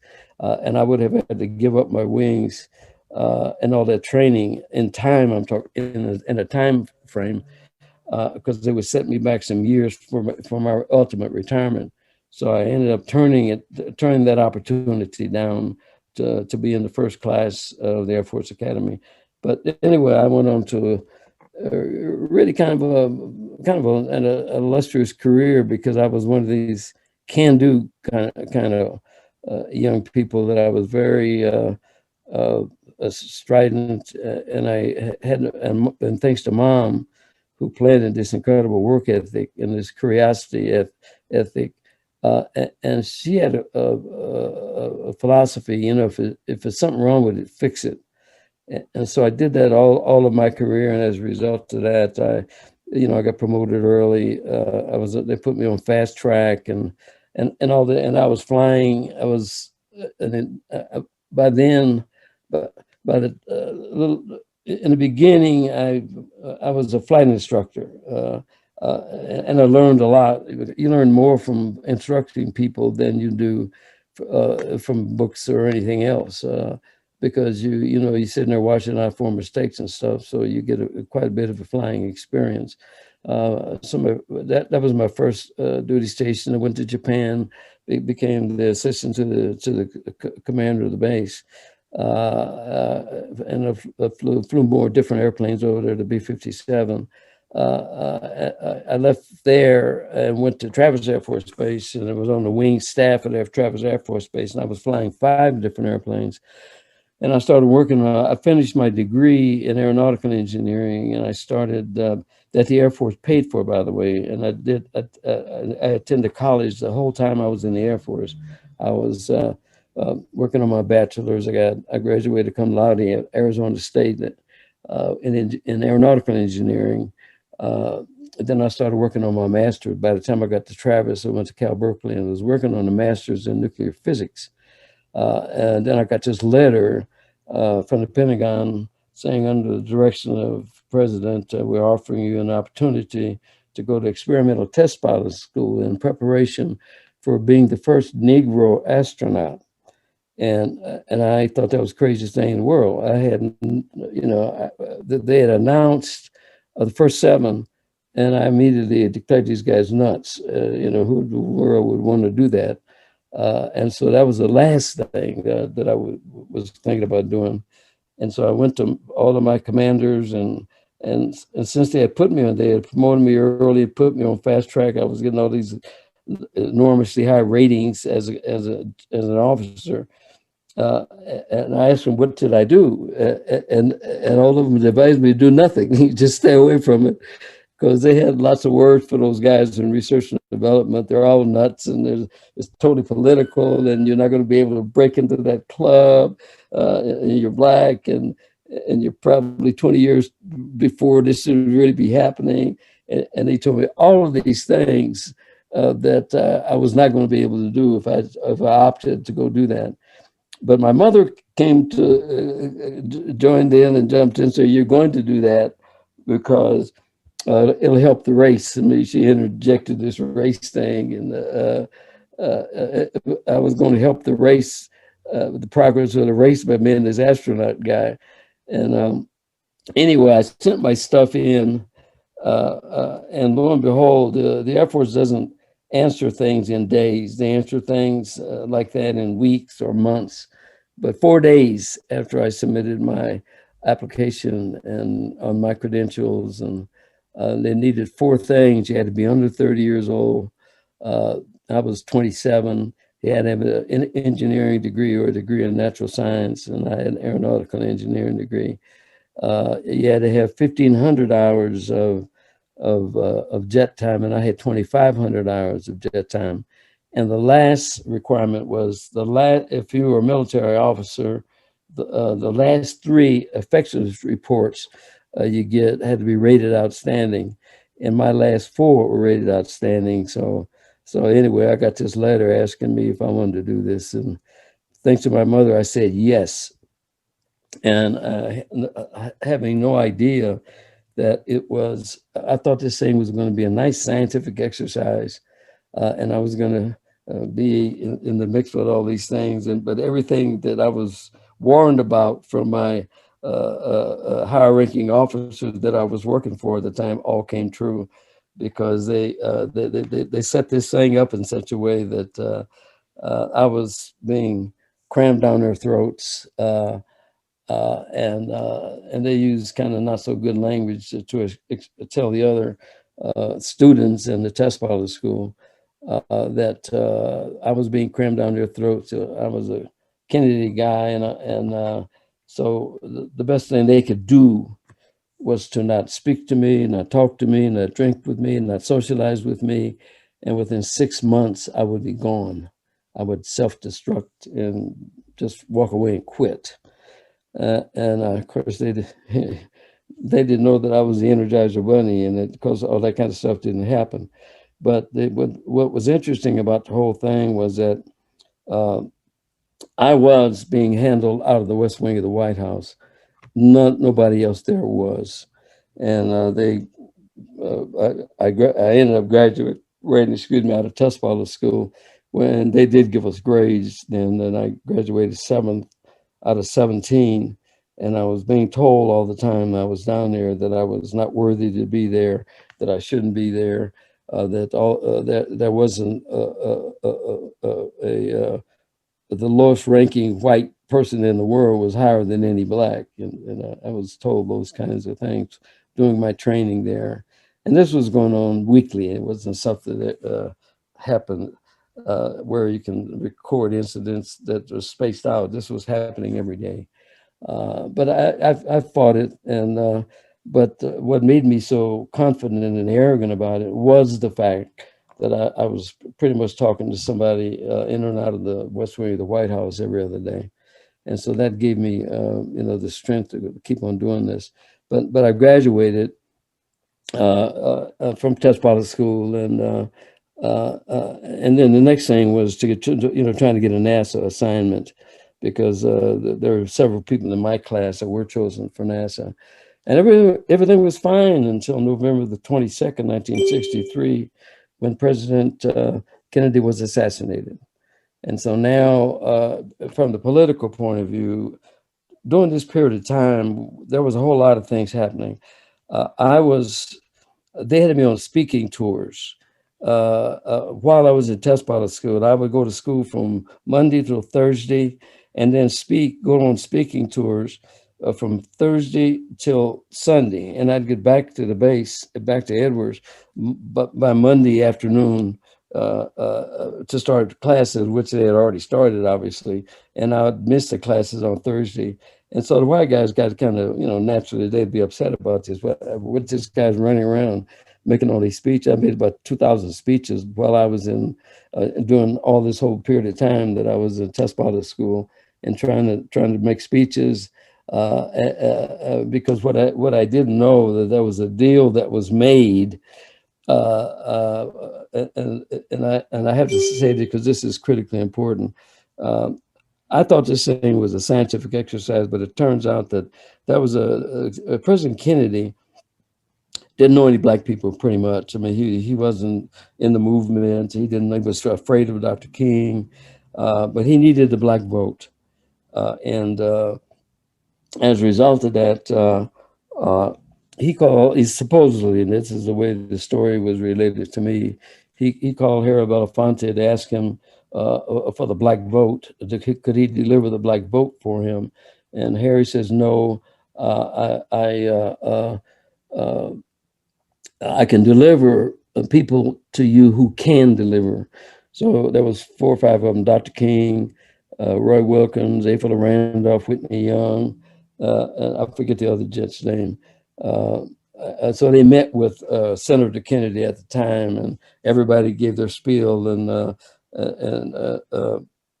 Whitney Young told Senator, he says, Senator, we cannot get our kids in the colleges. We have no engineers, we have no scientists, and we can't get our kids into the white colleges, white engineering schools. Because if they graduated from a black school with an A average, they immediately downgraded to a C. But we got 4 military academies where I can funnel these black kids into the military academies. Once you graduate from a military academy, these white colleges cannot turn them down for graduate degrees. And so that was the motivation. So Kennedy asked him, how are you going to do this? And so Whitney tells him, make me a black astronaut, and I will deliver all of these kids in these black colleges. But you got to make me a black astronaut and give him to me. And that's what happened. That's why I was running around the country, and they brought me to Washington. I met all the senators, and this was a political end, so that they would not get any resistance to my being, nominated, because they were worried about the tax base. And what I mean by that, if you brought a black or a woman into NASA too soon, if a black could do it or a woman could do it, then these 7 guys they hired were not heroes. And so as a result of that, they were worried about bringing a black into that program too soon. But anyway, make a long story short, the president was killed. Bobby Kennedy, actually, the president was a little nervous about this whole project, so he assigned it to Bobby Kennedy. So he was the Attorney General, of course, and so Bobby was the one that orchestrated my coming into the program. And orchestrated me, getting political acceptance with the senators and the House of Representatives. So I spent a lot of time in Washington, D.C. meeting with the senators and congressmen, and which no other astronaut that's ever been in the United States ever done anything like that. So when Kennedy died, President Johnson, I was called in and say, you understand that, the president's going to need his own black astronaut. So what we'd like you to do is stand down. You're going into space, Captain Dwight. So, but what the president wants is for you to help him select your replacement. And if all that stuff sounds off the wall and crazy, it is not. It really actually happened. So as a result of that, Robert Lawrence, and I told him he had to have a PhD because all the other guys that were in my classes had bachelor's degrees in engineering. A couple of them had masters, but I got criticized all through the whole thing because I was undereducated. And I gave him a lot of other advice that they didn't follow, but they made sure Bob Lawrence had a PhD. So they asked me to stand down for 3 years is what they asked me to do. And to go anywhere in the world. They offered me a deal. I could go anywhere in the world, and they send me a check every month until Bob got trained. Bob Lawrence, I'm talking about, and he was the highest ranking guy. They were talking about my rank I was a captain, but Bob was the only one in his class that was a major. All the rest of the guys were captains, but he had a PhD. They didn't. He was a major. They didn't, and that was as the president followed my recommendations on what my replacement should be. And of course, Bob later got killed, of course. And there are a lot of, there was a lot of crazy talk about how they killed him and everything. But the kind of stuff we were doing in test pilot school, I mean, there was a lot of risk involved. And this whole idea of this test pilot stuff, was high risk. Within 3 years of my graduating from test pilot school, there were only 7 out of that 17 I told you. There was only 7 of us left. All the rest of the guys had gotten killed one way or another. So I'm lucky that I'm still alive and well. So I left the military, moved to Denver, was besieged with this new attachment to my name. And reason I left, and this is critically important, to understand the politics of the military. I told you about the meeting at the White House where I was told to go away. Well, they didn't leave that alone because I was still making speeches. Part of the deal was no more speeches. And of course, I was in demand for, people wanted to know. And so I was still making speeches. So part of my deal was I wasn't to make any more speeches. But I picked a base in Holloman. They told me to go someplace that was quiet. It's no newspapers, no reporters, no nothing. I was supposed to disappear off the face of the earth. And the next thing you know, these guys sent a team out there with an assignment to kill me. And I'm going, what? These guys really got so once I got the details of what this thing was about, I went and I immediately resigned. I said, I'm not going to stay around for you guys to kill me. So I immediately resigned. So they said, okay, if he resigns, he goes to jail for 21. We're going to bring charges against him. And he's going to be in jail for 21 years. That's the term. And what I was being charged with is that I met with senators without permission. I met with presidents without permission. I met with House representatives without permission, because there's a military law that says you can't go around meeting people in Congress and senators, without going through the military chain of command. Now, mind you, I was meeting with all these people at their insistence. They were demanding that I be there. They were demanding that I go meet with these senators, which I did. And so in reality, if I had done that on my own, which was crazy, the whole notion was crazy that I would do something like that on my own. But anyway, Bobby Kennedy intervened, and so we cut a deal that I would leave the military. They had me leaving the military in disgrace. And what I mean by being in disgrace, they stripped me of wanted to strip me of my ability to vote. I was never to enter a government building the rest of my life. And it was a whole string of things that they added to this deal that we were supposed to do. And of course, Bobby Kennedy went in and got all that stuff changed. And so I ended up, and they wanted to give me a dishonorable discharge. That was the other part of it. And I don't know what I had done to get that, but anyway, I went into civilian life and went to work for the IBM Corporation. And as a matter of fact, I brought some of NASA's programs into the Front Range here in Colorado and became a kind of a star at IBM Corporation. They were promoting me to be the first Black vice president of IBM, and I didn't want to do that because I've already gone through this first Black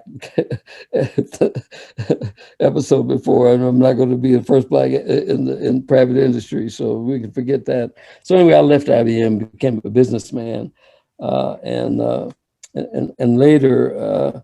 I had one of the larger construction companies. I had 5 companies immediately after I got out of the military, because people were this name thing, astronaut, was seemed to be permanently attached to my name.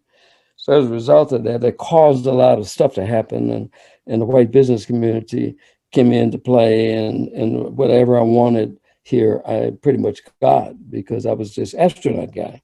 But anyway, I had one of the larger construction companies here in Denver built the city of Parker, Colorado, and as well as condominiums all over the metropolitan area, apartments, condominiums, you name it. And I bought a big house, and I was making a lot of art out of the leftover metal of my construction sites. And the first Black lieutenant governor of Colorado here was at my house and saw this art that I had made and asked me if I would make a sculpture of him. They wanted a sculpture of him for the as the first Black vice governor here in Colorado. And I told George, I says, I don't model, I weld things together, okay, like my grandfather used to do. And he says, you're going to do this because you're going to be one of the greatest sculptors that ever lived when I get through with you. And I kind of laughed at him. And he introduced me to being Black. And I was 42 years old at the time this was beginning to happen. And he said the Black community is not recognized anywhere in America. Blacks have been on the continent for 300 and some years, but you can't go to a museum, you can't go to a public square, you can't go to a park, can't even go to a gallery to see any Black images of Black people. And of course, I told him, I went to white schools all the way through. I'd say, well, who cares? And he leaped into me and asked me, I said, what did Black people do was the question I asked George. And he says, well, they built this country. And he said, have you heard of Harry Tubman? I said, no. I was 42. Frederick Douglass, no. Nat Turner, no. George Washington Carver, no. I went down the list. I didn't know anybody. And so I was, he got me a stack of books and forced me to read them. And I didn't even know that was slavery. I'm in my 40s. And so I got angry that I was robbed of all of this history. So I stopped what I was doing, sold all these companies, and I went back to college and got a master's degree in sculpture. And then as a matter of fact, I was so effective there, they made me the head of the sculpture department. And I went there to learn. I ran the sculpture department at the University of Denver for 3 years. And then the Park Service saw some art that I had done, and they reached out to me and made me their young art star. And I was traveling all over the country with the Park Service. They commissioned me to do a sculpture of Black history sculpture, of Black cowboys and Black Indians, and white Blacks came west. And that started it. And then the Park Service came back to me a couple of years later and asked me to do a series on jazz. So I did a 7 bronze series of jazz that we traveled all over the United States, and all these things kind of opened. I was doing these huge memorials for unknown stories of what Black people did in America. Once I found out that there were stories and the real struggle and what was it about. So I've done 130 memorials and public art pieces around the country since I started. And so anyway, that's the kind of a rough thing. I went too long probably, but there's a lot of lessons in there about not, all the plans that you have for your life and how they can be interrupted, and how to give an example. I wanted to be this artist guy and end up being this pilot guy, and then I wanted to be this pilot guy and ended up being back at this artist guy. So you got to keep your options open about all these matters, but I'm an inveterate reader. I must own 25, 30,000 books, because everything that I've ever done, even in the military, I read the background and the history of what was going on, so that if there was something wrong, I was able to fix it. And then that just became a part of my personality and a part of my toolkit that I walked around with. And somebody told me something once of find something your boss doesn't like to do or doesn't have time to do and do it for him. And you'll become a hero big time. And I practiced that all the way through my career. And for those reasons, I was mildly successful. And as the president hadn't gotten killed, I'm certain that I would have gone up in space. But there was a working deal at the time that this is 20 years too soon. And it turned out to be that I graduated from test pilot school 20 years, almost to the month when the guy in Bluford went up in space. So anyway, I'll set my face now and thank you. And I hope this gets to the kids that there's some lessons in that you got to be resilient and don't give up. Well, Mr. Dwight, first of all, I am just in awe at your story. I'm going to turn on my video and let's see. Yep, we get side by side here. Your story is so amazing. Oh my goodness. It is just wonderful. It is so amazing. Just a couple of points that I wrote down. First of all, I thank God for your mom because she pushed you. She didn't allow you to say no. She didn't allow you to say, I don't think so, or maybe not. She encouraged you to step forward. And I can tell that that has been ingrained in you ever since she started doing that years ago. For the new young mothers, I have to add one more thing. From the time that I could walk, I was the only boy. I had 4 sisters.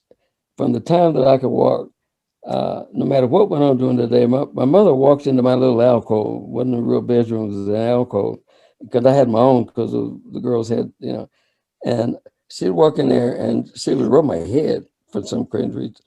And she would tell me, we would say a prayer and everything, but she would tell me anything that happened that day. Like my dad would come in and say something really, dastardly about white people. And she would say, don't forget that.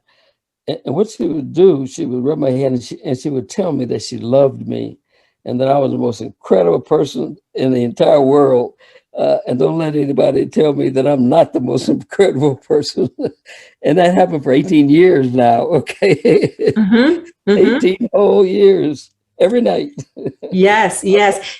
That was instilling in you that level of self-confidence that you obviously built your next steps on. You were the first in so many ways. And not only just the first, but the first with controversy, the first with, I don't want you here. And as you shared your story, those around you did not hold their words with expressing to you and telling you, I don't want you here. But yet you persisted. Well, that's easy. Dad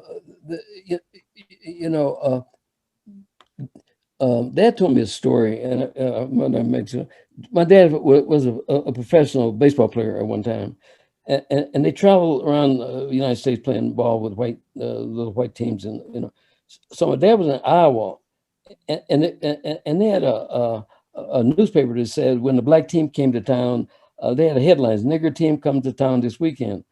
All the farmers saved up their tomatoes and rotten eggs, and when the black players got off the bus, they would be pelted with these rotten eggs and tomatoes. Mm-hmm. When my dad and them would beat the devil out of the local team, these same people were standing in line asking for autographs.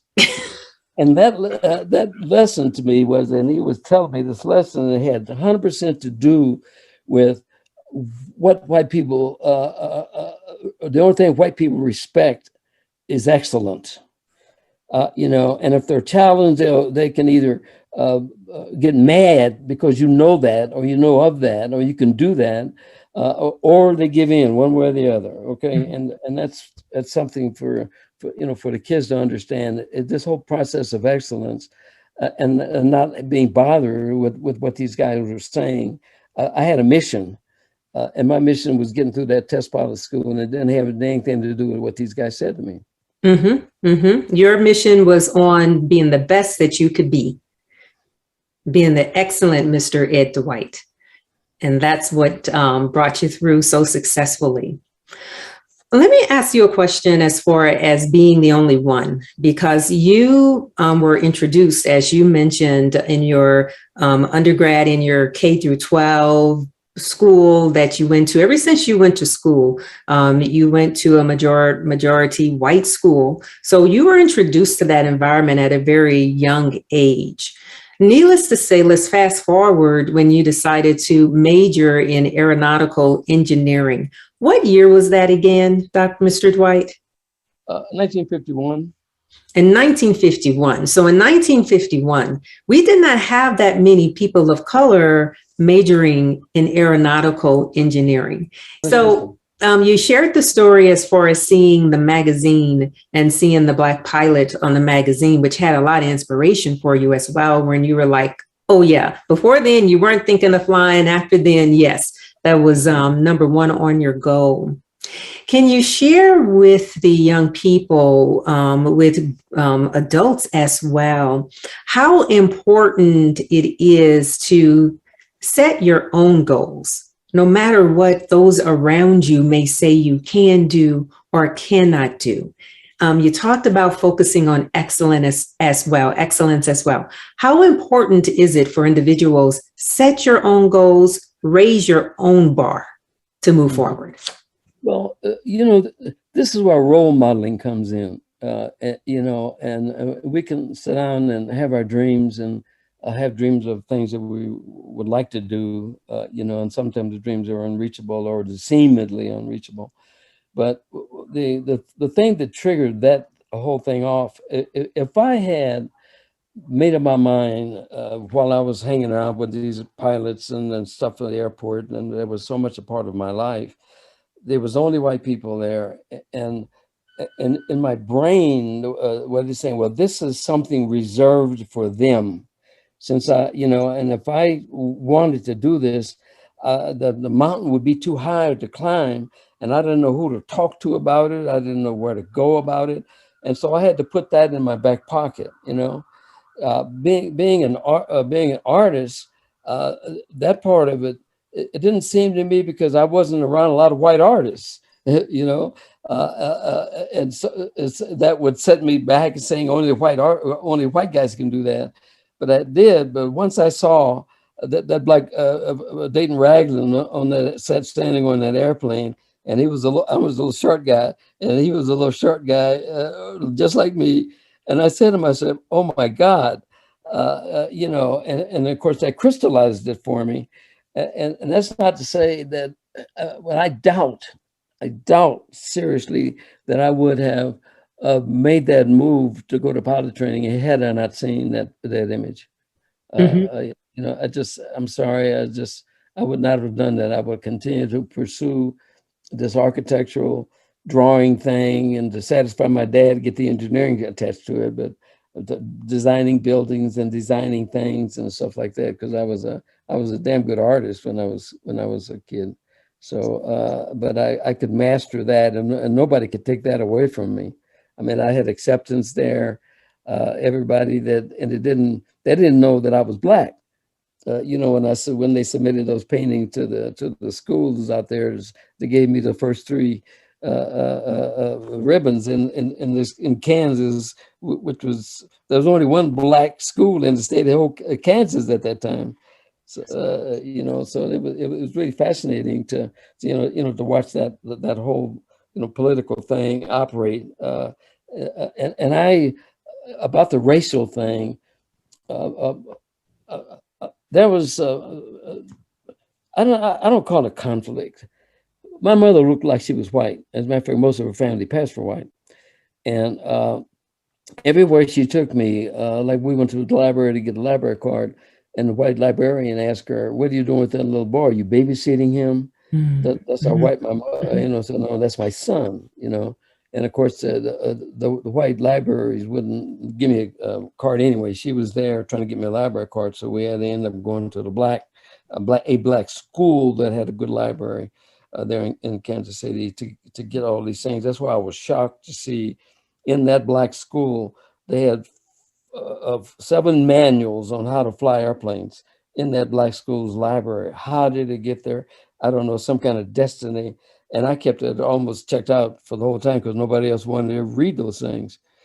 So there was literally my set of 7 things that I was curious about, that I wanted to know about, because it included weather, it included science, it included technology, it included the science of flying, and engineering, how airplanes are built, how airplanes fly, and all that sort of thing. And I had put that in my back pocket, just in case. It was a kind of just in case.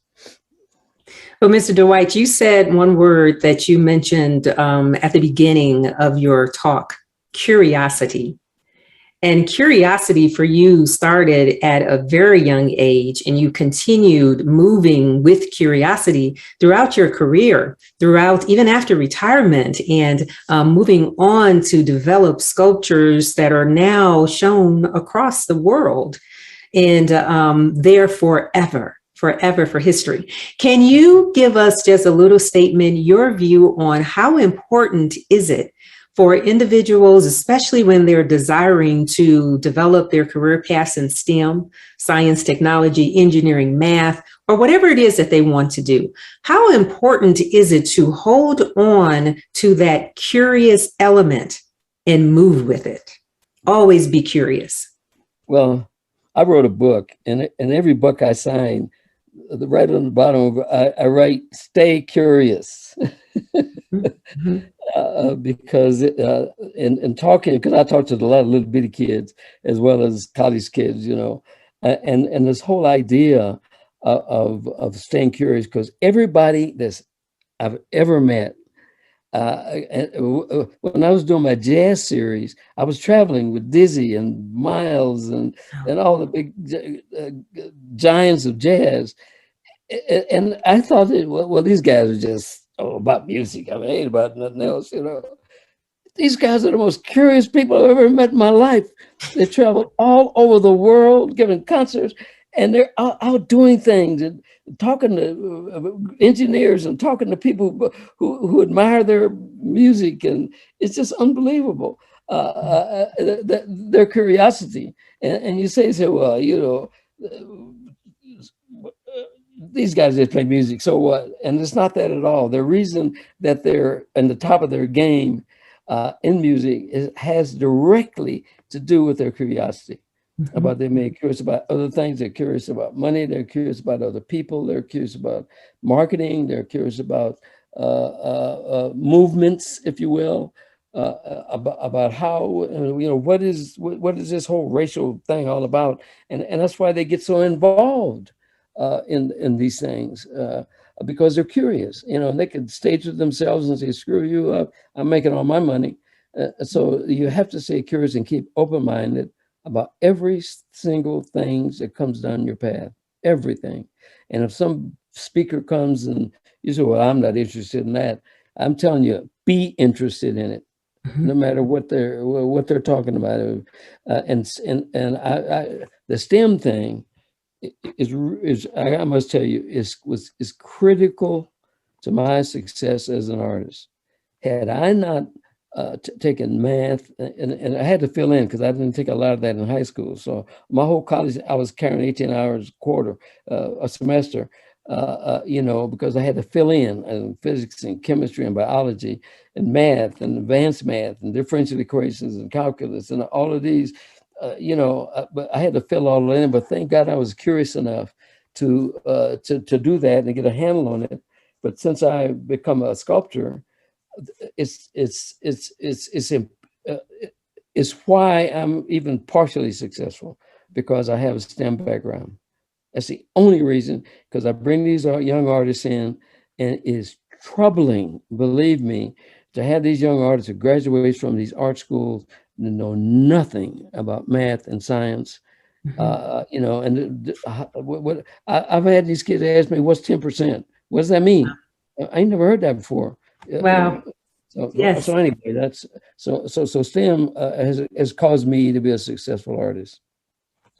I want to comment on one more thing, and then I'll let you go. I tell you, I don't want to let you go because your history is so much packed with golden nuggets to help anybody out to be successful. Oh my goodness. But there's something else that you said as you were describing yourself, and I'm going to switch to the importance of being a leader and being willing to stand forward, even when you may be surrounded by individuals who don't think you deserve where you are, but to stand firm and very confident in leading. You mentioned several times describing yourself as having a can-do attitude, and that was recognized by whomever you were working under, your managers, your leadership. They always recognize that, moving you forward, because again, that's your focusing on excellence again, right? But having that can-do attitude is what kept bumping you forward to the next, to the next, to the next. So can you just share with us again the importance of having that can do? Somebody else is not doing it, I can do it. Someone's doing it, I can do it better. So what's the importance of having that can do attitude for a person to be successful in their growth? Okay, that has a real easy answer, and the easy answer is no matter what you're doing, I don't care what profession you're in, there's a knowledge base for that profession. And if you just wait for people to bring energy to you or education to you or experience to you, you're not going to be successful. So if you're in the world of business, if you don't give an example, what I would do when I was studying philosophy, I went to the library and I went to the library and I said, I need the 5 top philosophers. I need a book. Give me names of the top, and I did that with everything that I've ever done. And so there's a right way to do everything. And so if you don't wait for people to shower you with knowledge, you go digging around yourself and figuring out, who are the guys that really did this really, really well. And so I got 5 books on them and I read them. Each of them, ironically, each of them came to the same conclusion, but they attacked it in different ways. Each person attacked the problem in a different way, but they all ended up with the same conclusion. And that's what I've done, whether it's math, whether it's art, whether it's marketing, no matter what it is, I sit down and I figure out who are the top folks and what kind of books that they write and where can I find them and go to bed with them, whether it's magazines or Black Enterprise magazine in some instances and all the other top-notch magazines in business and art marketing and stuff. And I had to read those things and see what trends were, what's required for success, and rather than waiting on somebody to tell you what's. And so when you go into these things, you already got a handle on the right way, how somebody else did it, because they're free to give you all this free information about how to do things right. And so in every instance, that's what I did. Whether it was when I was in SAC and I was managing SAC command was different from their tactical command, and what was their mission, and how did these guys do? What kind of people they need to run an organization like that? And so as a result, that's what I did. I mean, like I said, I'm a reader, and that came first, and to find out what is the framework that these people should be working with. What is that framework? And if you know that, you can contribute. Be prepared. Read. Yes. Right. Well, I have the joy, Mr. Edward Dwight, I will call you scientist, entrepreneur, artist, astronaut, Mr. Yes, I Can, Mr. Curiosity as well, that will lift you to the next level. I have the honor, I would say, of living in Denver and seeing one of your main sculptures that you put in the city park of Dr. Martin Luther King, which is just marvelous, just as wonderful. And needless to say, your artwork will live on and on and on. There's another person that I want to just give a shout out to for thank you. And I may not get my notes. It was the individual. Yeah. The vice governor, I believe, was the one who said, no, you're going to be known for your sculptures. That was him, right? Yeah. I say thank you to him because he pushed you to the next level. And he was so right, because you have opened the door to several people in all different areas. And what I love as well is your work will live on and on and on for the world to continue to see. And I don't know if you have thought about it, but just think of all the number of individuals, the young engineers, the young entrepreneurs to be, the young scientists, the young artists who you have inspired from just standing firm, moving forward, and continuing with your yes, I can, that your mom instilled in you as well, attitude. It's just wonderful. It's just awesome. So I say thank you, thank you, thank you. You're welcome, and keep doing your good work. By the way, you're really good at what you do. So keep doing that, please. Oh, I will. So I'm going to say thank you again for taking out this time and being part of this webinar. Everyone, each one of you guys are STEM legacy pioneers in all of what you do, and you have put the icing on the cake. Next, we'll have Captain Willie Daniels to speak next. Wow, I'm deeply honored to be on this panel with such distinguishing guests today. And I'm standing on the shoulders of these giants of the aviation and aerospace industries. And I would like to take a few minutes to tell a little bit of my story on how I became intertwined with these great legends of our nation. I was born in 1955 in Kansas City, Kansas, and my family moved to Palmdale, California, near Edwards Air Force Base in 1957, a year before NASA was formed in 1958. And shortly after that, NASA selected the first 7 astronauts, the Mercury 7 astronauts, who were stationed out at Edwards Air Force Base. Amongst them were the first 3 astronauts, Alan Shepard, who became the first to fly in space on May 15th, 1961, and Gus Grissom, who flew on July 21st, 1961, and then John Glenn, who flew in February of 1962.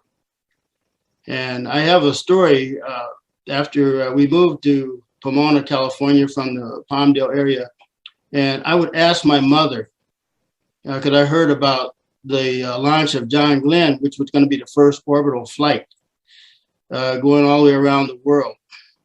And the first 2 with Alan Shepard and Gus Grissom was pretty much a suborbital flight. They do a parabolic arc, they go up and then they turn around and they come right straight back down.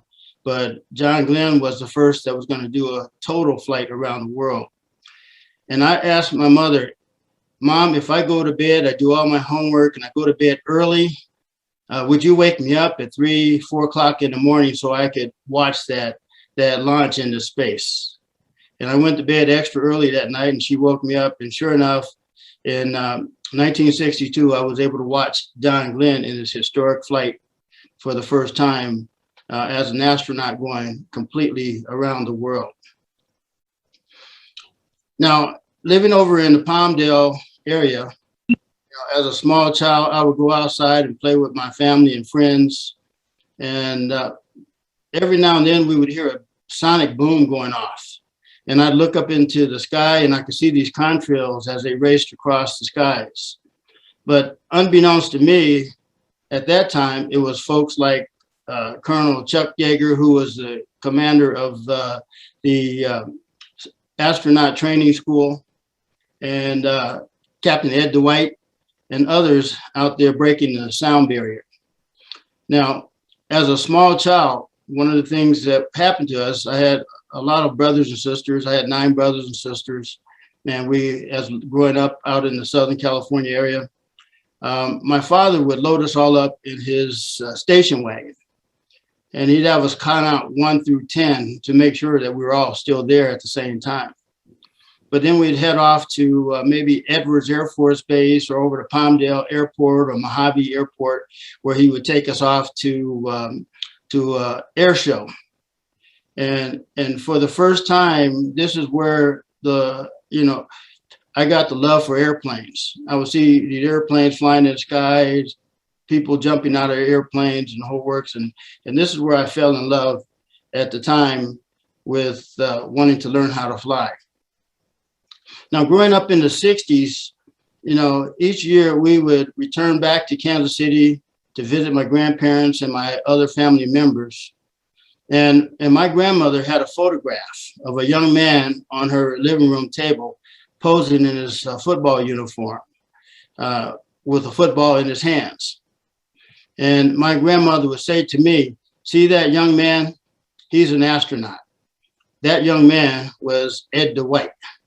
He was a good friend of my family as they grew up in Kansas City. In 1962, Ed was selected by President John F. Kennedy to become the first African-American astronaut candidate, only to be removed from the program after the Kennedy's assassination in 1963. And Ed can tell you a little bit more about his story when he comes on. But the next candidate to be selected in the program was actually Major Robert Lawrence, who in 1967 was selected. And unfortunately, he passed away in an F-104 starfighter supersonic jet aircraft accident out of Edwards Air Force Base. And as I continued to grow up in the 60s and the 70s, I'm looking for role models, because I would tell my brothers and sisters were always asking me, what do you want to do when you grow up? And I said, I want to be an astronaut. They looked at me and laughed and said that you're not going to be an astronaut, you're going to be an astronaut. And so, because that was the thing that they were talking about, going into space was crazy. And so in 1962, when we moved there to Pomona, California, I attended elementary school, junior high, high school, and attended college at Mount San Antonio College. And I was a commercial pilot major. And in 1976, I transferred from Mount San Antonio College over to Metropolitan State College in Denver, and where I became a professional pilot major. And one of my courses, I had an instructor.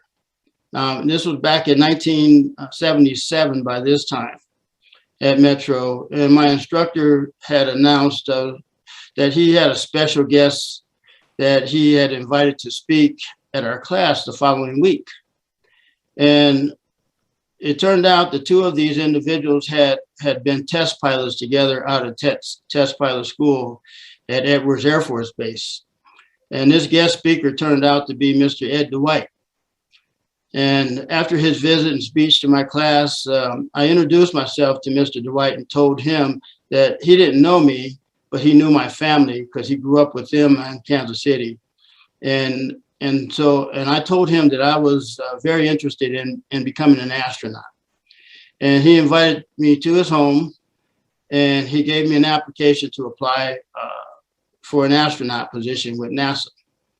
And shortly after that, submitting my application, I received a rejection letter from NASA. Unlike with Ron, I received this rejection letter, and it was pretty devastating to me. There was a certain criteria that one needed to have. First of all, you needed to have graduated from college. I was still enrolled in college. And you had to have some type of engineering degree that could be used in the space program that would have been beneficial to working and operating in space. And also one of the big things, it wasn't required, but one of the big things is, had you gone to test pilot school? And I had none of those in my repertoire. I found myself while I was in college on a path to become an airline pilot and not on a path to be an astronaut. And the main reason for that is at the time, there was not a lot of role models out there for me to follow.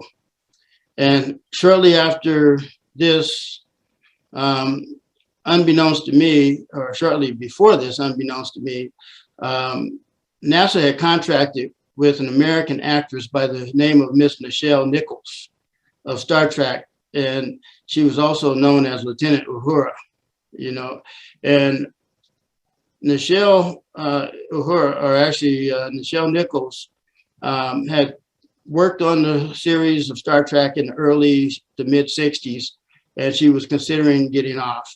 And she ran into Dr. Martin Luther King, and she asked Martin Luther King about she was going to leave this program, and he told her that she needed to stay in there. And she said, why? And because she represented African Americans in a television program that basically represented a multinational crew on board the international, on board the enterprise of Star Trek. And Nichelle went on, NASA had contracted with her to help them recruit the very first class of space shuttle astronauts.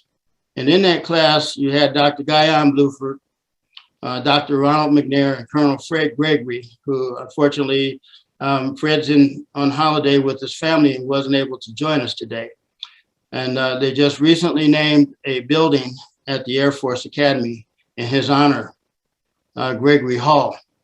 And Dr. Bluford, Ron Mcnair, and Colonel Gregory were all in the first class. And the second class was Charlie Bolden, and to be followed by the fifth African-American astronaut was Dr. Mae Jemison, when she was selected. And so, as I mentioned, there was not a lot of role models for me to follow. And so after graduating from Metropolitan State College in 1978, as a professional pilot major, I hired on with United Airlines within a week of my graduation, not as a pilot, but as a flight attendant. And I used this opportunity to get my foot in the door in order to use it as a stepping stone to get into the cockpit for United.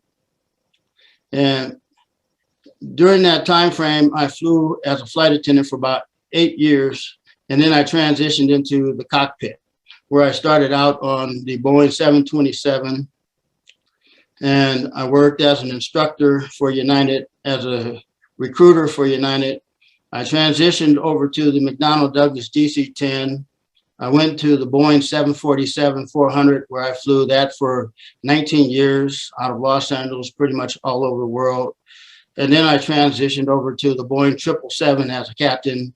And I have fortunately had an opportunity in a few of my flights. I had General Charlie Bolden on a couple of my flights. One was out of Japan to Los Angeles, and another one was out of Paris, France, back to Washington, D.C. And then ultimately I retired off of the Boeing 787 Dreamliner. And this was after 42 years of service with United Airlines. I have recently returned to United Airlines, working on an operations center out of Denver International Airport, helping with the smooth flow of flights coming in and out of Denver.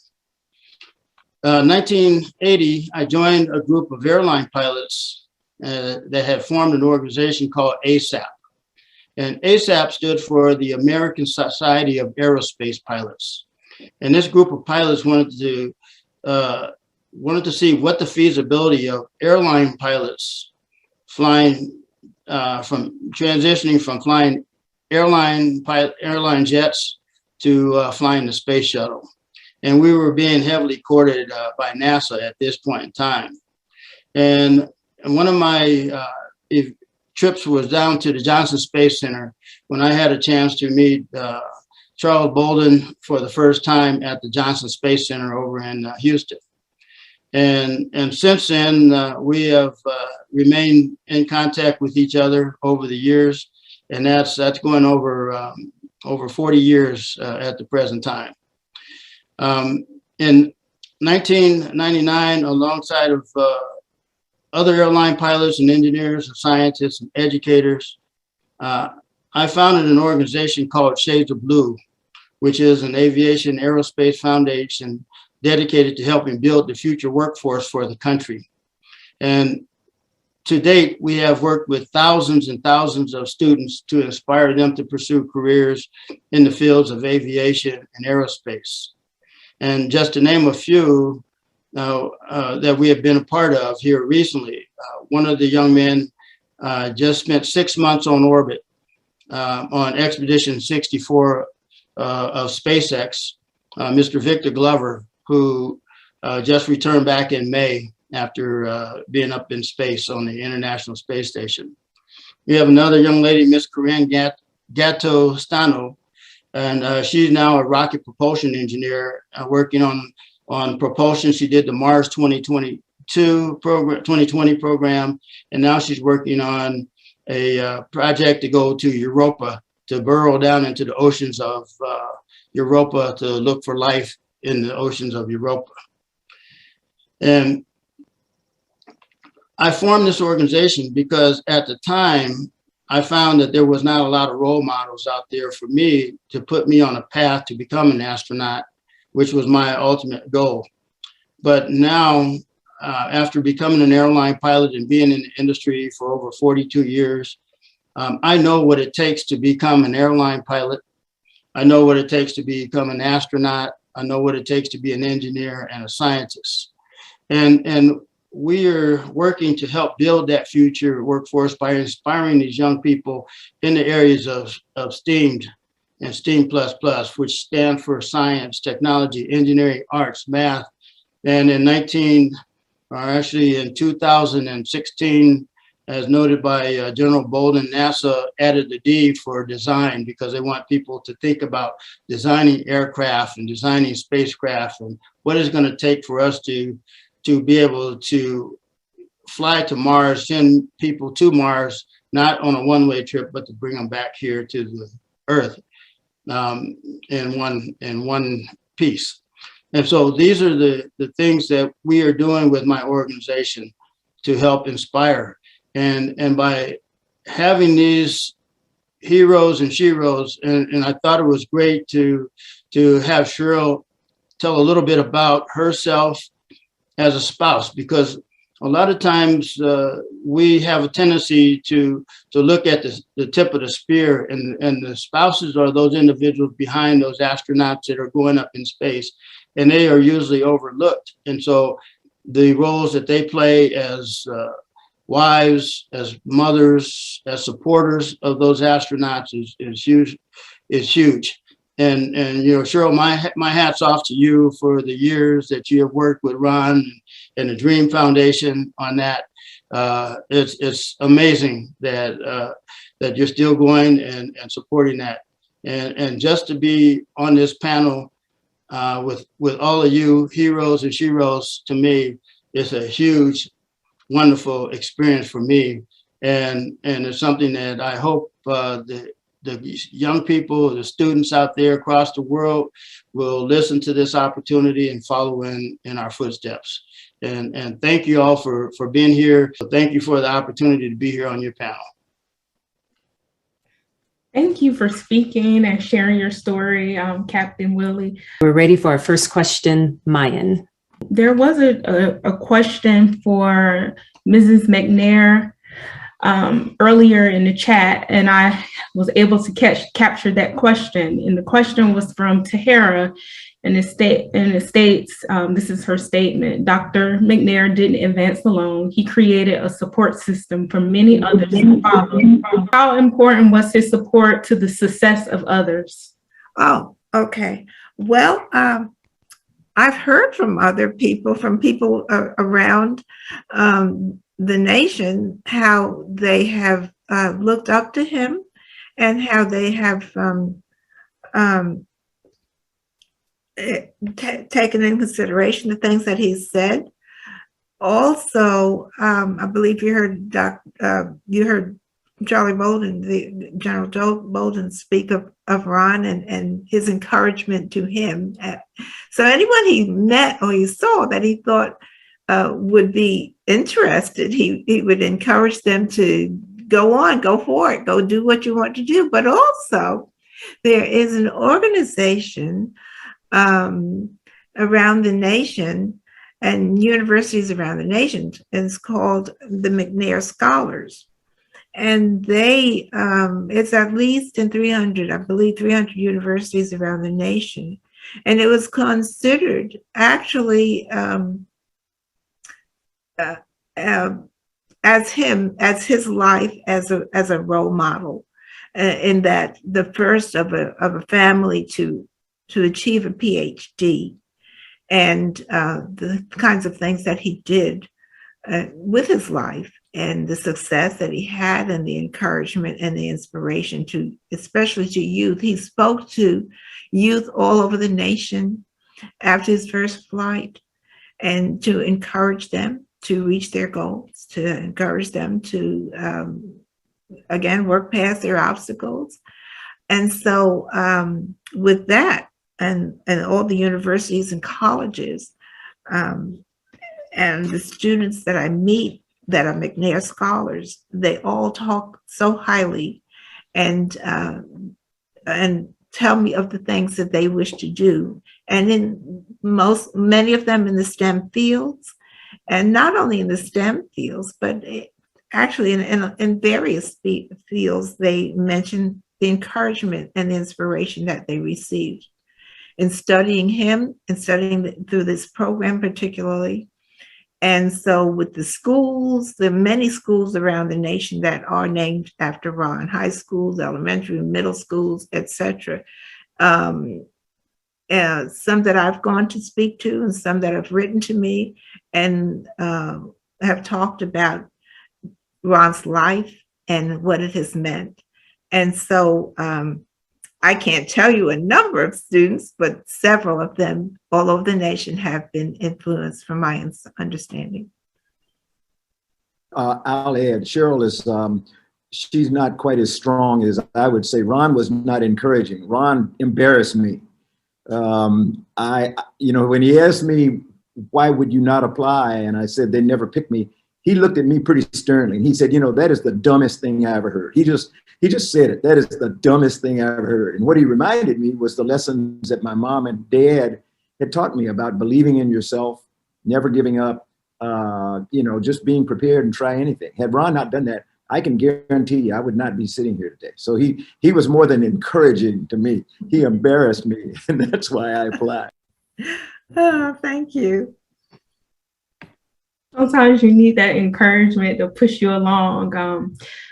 It seems everyone has some form of obstacle, and yet you all were able to overcome all of your obstacles that got in your way to where you are today. And so I'm actually in awe. I was trying not to, shed any tears, but it's just nice to hear, successful stories, and the legacy that you all have created and for us all, students, everyone. Just it's nice to hear these stories live and in living, even though we're not in the same spaces, but live and in living color. It's just amazing to hear your stories. I actually have a question for you all. Do you think you have created a formula or blueprint for success that is sustainable for the ones that come after you? What type of, I know you said you did encounter some obstacles, but how did you overcome those obstacles? And now, where you are today, what is that blueprint for us coming after you?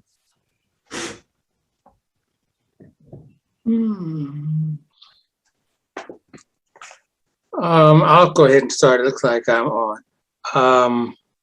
I think in my case, goal setting, aiming high, being persistent, and having confidence in yourself. I remember graduating from Penn State. I wondered if I'd ever get back into the aerospace program because I was flying jets and all that sort of stuff. And I knew that I really wanted to be an engineer. And I had a hurdle because I wasn't the greatest student at Penn State. And I remember contacting the Air Force after coming back from Vietnam and saying, hey, I want to be an engineer. And they said, well, you have to have a master's degree and so forth and so on. And I realized I didn't have a master's degree and I was going to be teaching airplanes, teaching people how to fly for 45 years. So I didn't see any way of doing it. But I think in my case, I had a goal. I knew that I had to prepare myself for it. I took 4 or 5 courses at the University of California, Berkeley.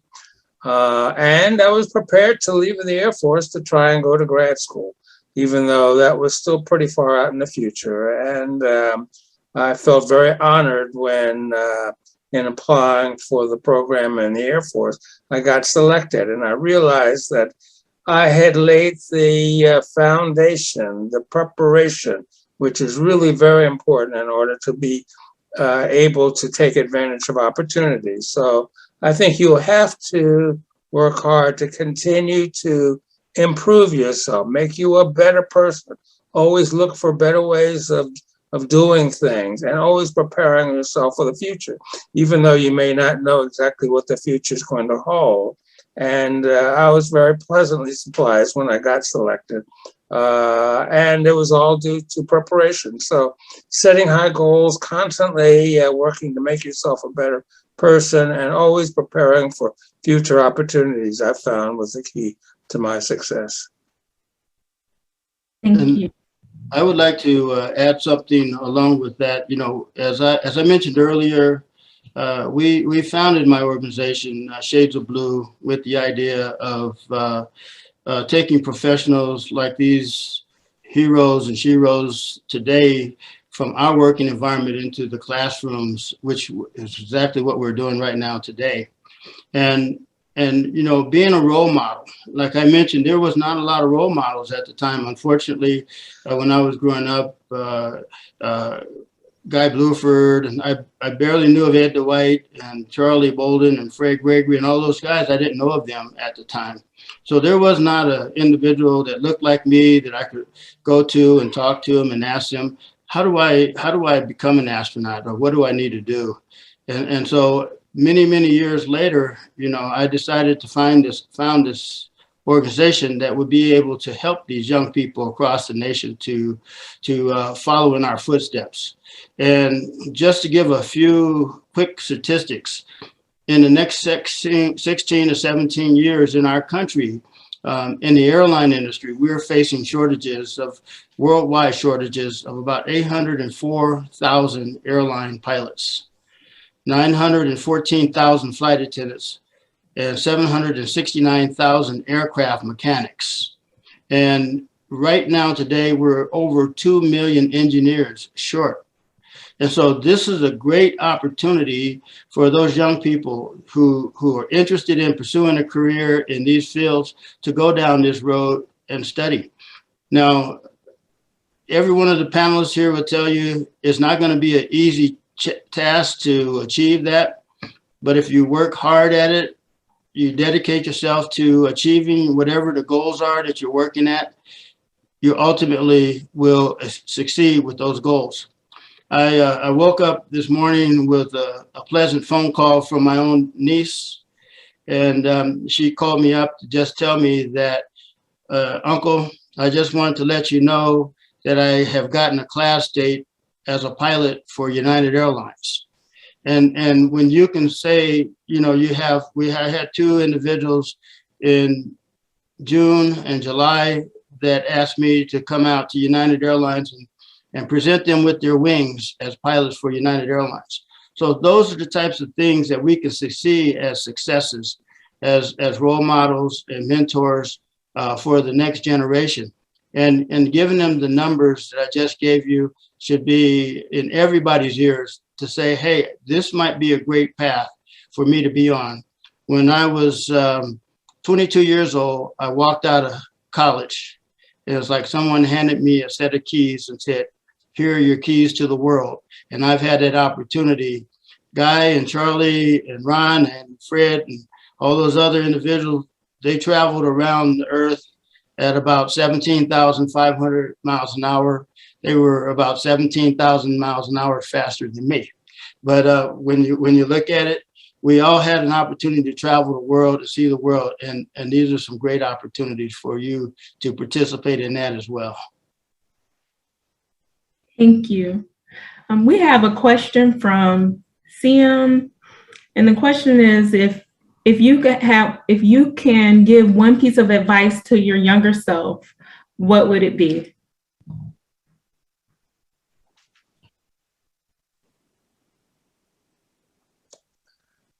I just stuck mine in the chat, so I'll let everybody read it to save time.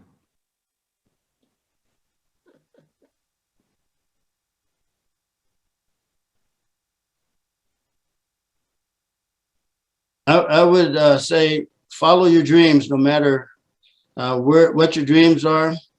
Don't ever stop until you succeed at it. I would have to say the same thing, never quit. You know, there's always keep trying and be aggressive at the dreams that you have. So, you know, never quit. Some great advice. And I would say the same thing to my younger self. All right. I would too. I think that's a great piece of advice. Yeah. I just want to acknowledge Mr. Dwight. He has to log off at 6:30. So I just want to acknowledge him and thank him for showing up. And hopefully he will come back and do another chat with us. And Maya, hi, this is Karen. Also recognizing Major General Charlie Bolden, who needs to drop off. Oh, okay. If you could too. Mm-hmm. Okay, I'm sorry. And another question that I have, do any of you have any regrets? Any at all? I'll jump in right away. I don't think anyone should ever regret anything. Life is too good and too short. You know, I have a granddaughter who is a really good soccer player, but she can take herself out of a soccer game by making a mistake and dwelling on it, and just, you know, she loses it. And I think in our lives, you make a mistake or you fail to try to do something, don't look back, just keep going. I tell people all the time, try to have amnesia about the mistakes you make. Just forget them and go on, go forward. Great advice. Mrs. Mcnair, I know you talked about your husband when his when he lost his work and how he was even-tempered, and I wouldn't say it didn't bother him, but you know, he had a plan to move forward. So I think about that and being able to, you know, when some form of adversity comes, that you have a plan to move to get out of that. So I kind of equate that so with what he was saying about, you know, don't be even-tempered, and you know, don't let the small stuff get in your way, because sometimes that can be a barrier to your success of, you know, being hot-tempered or not being able to handle adversity. So I think about that. You gave a great example of how your husband was able to deal with that. So thank you. Thank you. I think the point also was really, because you're going to have obstacles and things are going to come your way, that everything isn't going to go your way. And I think what I learned out of that, actually from him, is, you know, you don't lose it, or if you do, you let that fella go over real quick, because what you'd have to do is move on. You got to move on to you with your life, or with whatever it is. You got to move on. And the only way you can do that successfully would be to think about it. Think about what you need to do. What's your next step? Don't just lose it and, oh, you know, and that's what he did. He didn't really have time to just lose it. He had to start thinking, and that's what he did. I admire that he could start that right away. thinking right away and told me by, give me a minute. And so that's what he needed. He needed a minute or two. And after thinking that minute or two or whatever, however long something takes to think it over, you think it over and you think of a route that gets you where you were trying to go. And that's what he did. He thought of what he needed to do to reach his goal. So, yeah, I learned not to lose it because I was wondering, what are you going to do? But he showed me what you're going to do is you're going to think about it first and then come up with a solution, a route, and not lose it, because if you lose it, you will totally lose it. But to think about it and come up with a solution. Don't just let it go and forget about it and give up. Don't give up. Think it through. And I like to use the analogy. It's if you fall, it's not about how you fell, and it's how you get up after you've fallen. So make sure that you pick yourself up and dust yourself off and keep right on going, and never stop short of reaching your dreams. Yeah, good point. Very good. I have one more question. I have another question. So you all have all of these accolades I'm just in awe of.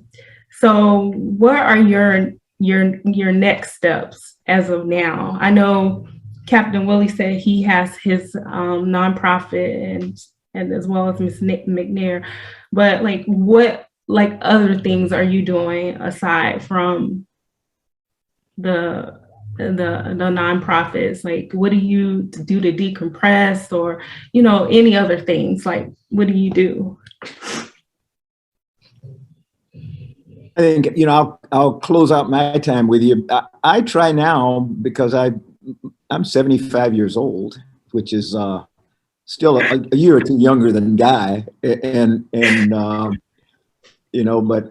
but life has been really good, but still there's so much left to do. I'm blessed with 4 grandchildren, now a 3-month-old grandson, and then my middle granddaughter, who's a soccer player at Howard University here in DC, another one who's about to graduate from Virginia Tech, and one who's a sophomore in high school. And I figure my job now is to continue to try to be a role model for them, to encourage them in everything that they do. And try to, I think as Ron, Cheryl, Willie, all of us have done, is to try to just live our lives in a way that people will want to emulate what we do. I call myself a person of faith, so I try to participate in my church and try to be a role model there again. And that's all I can do. When it's in you, it's in you, and that's a great to know. And good luck with your grandkids and college and soccer and everything. And 75 years young, looking good. Well, did anyone have any other questions that they would like to put in the chat? I'll follow up on that last question. Okay, go ahead. I'm very fortunate to be married to a woman that I've been married to for 57 years. She is blind. She is blind. She's been losing her eyesight since she was about 30, slowly but surely losing her eyesight. And I have been amazed at this lady who has endured through all of this. One of the things that I've tried to do is make sure she sees the world. We've gone all over the world. We've been in over 100 countries. So I've tried to extend her experience level as much as possible. But over the last several years, she is blind. And she has handled that very well. I work with her daily on learning how to read Braille, which is interesting. I've learned to read Braille and she's learning to read Braille, and the two of us read Braille every morning. So, and I have to admit, I'm married to a woman who is blind, who is busier than a one-armed bandit, because she's in 3 book clubs and she goes to church twice a week and she's got friends coming by, and I keep telling people I am her seeing eye dog. That's all I do, you know. But then also, interesting enough, because she has slowly but surely lost her eyesight, I have become the shopper around the house, the housekeeper, the person who cleans the house, all that sort of stuff. All the things that she used to do, I ended up picking it up. So I learned to appreciate all that. But I'm amazed at a person who has slowly but surely lost her eyesight. She's completely blind. She's very comfortable in that role. I work real hard to make sure she is. And she's handled it very well. A person who has faced adversity and has handled it very well. And I think that's probably one of the keys to success, is to be able to face adversity head on and proceed forward, and to still be able to be an accomplished person. And so I'm very fortunate to be married to a lady called Linda.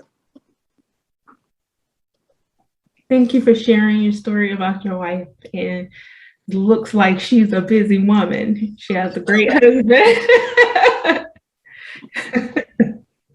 Well, I want to thank you all, Mrs. Mcnair, Captain Willie, Dr. Bluford. I want to thank you all for joining us, answering our questions, and showing us a piece of you and your legacy. So I really appreciate everything. And I'm trying not to cry because it's excitement and just hearing your story. So I am just so ecstatic about this. So thank you all for joining us today. Next, I'm going to turn it over to Miss Lisa Sims. Thank you, Mayan. And thank you to all our STEM pioneers for sharing your experience with us. I am Lisa Sims, the lead faculty advisor for the Women in STEM. And I know everybody has just been blessed to hear about how our panelists have persevered through their STEM careers, and that has motivated us and encouraged us to do more and to not give up on our journey. And I just want to thank them for being here, and I thank you for being here as well. And I want to encourage you to join the Women in STEM. We have 2 ways that you can do that. You can join either via UAGC Connect, or you can also join via our LinkedIn group, and I will go ahead and put that in the chat. And so that way you can be a part of our organization, and you can stay abreast of our events that will be going on, so that you won't miss exciting webinars such as this one. And then also I want to invite you to go ahead and save the date for October the 29th from 1 p.m. Pacific time to 2:30 Pacific time. We're going to have our cybersecurity awareness event, and we're going to have panelists from Microsoft who are going to speak to us about different areas of cybersecurity, such as the dark web and other cybersecurity areas that we may or may not be aware of. So I highly want to encourage you to join us there, and I will put the flyer for that event also in the chat so that you can have that and you can go ahead and register for that event. And so with that, we're going to go ahead and wrap up, and we once again thank everyone who attended. We thank our STEM pioneers, and we thank our attendees for tuning in and stay abreast of what's coming next for the Women in STEM. And remember to continue to persevere. And even though you have obstacles, you can overcome those obstacles to do greatness. And so with that, stay blessed and stay safe. Thank you, everyone. Thank you. Thank you. Thank you. Thank you, everyone, and all of our panelists. And we want to also give a special thank you to all of our historical Black colleges and universities who attended with us today. Florida FMU. Thank you for attending, and others who may not have spotted your name in the chat. Thanks to everyone who attended, all of our panelists as well.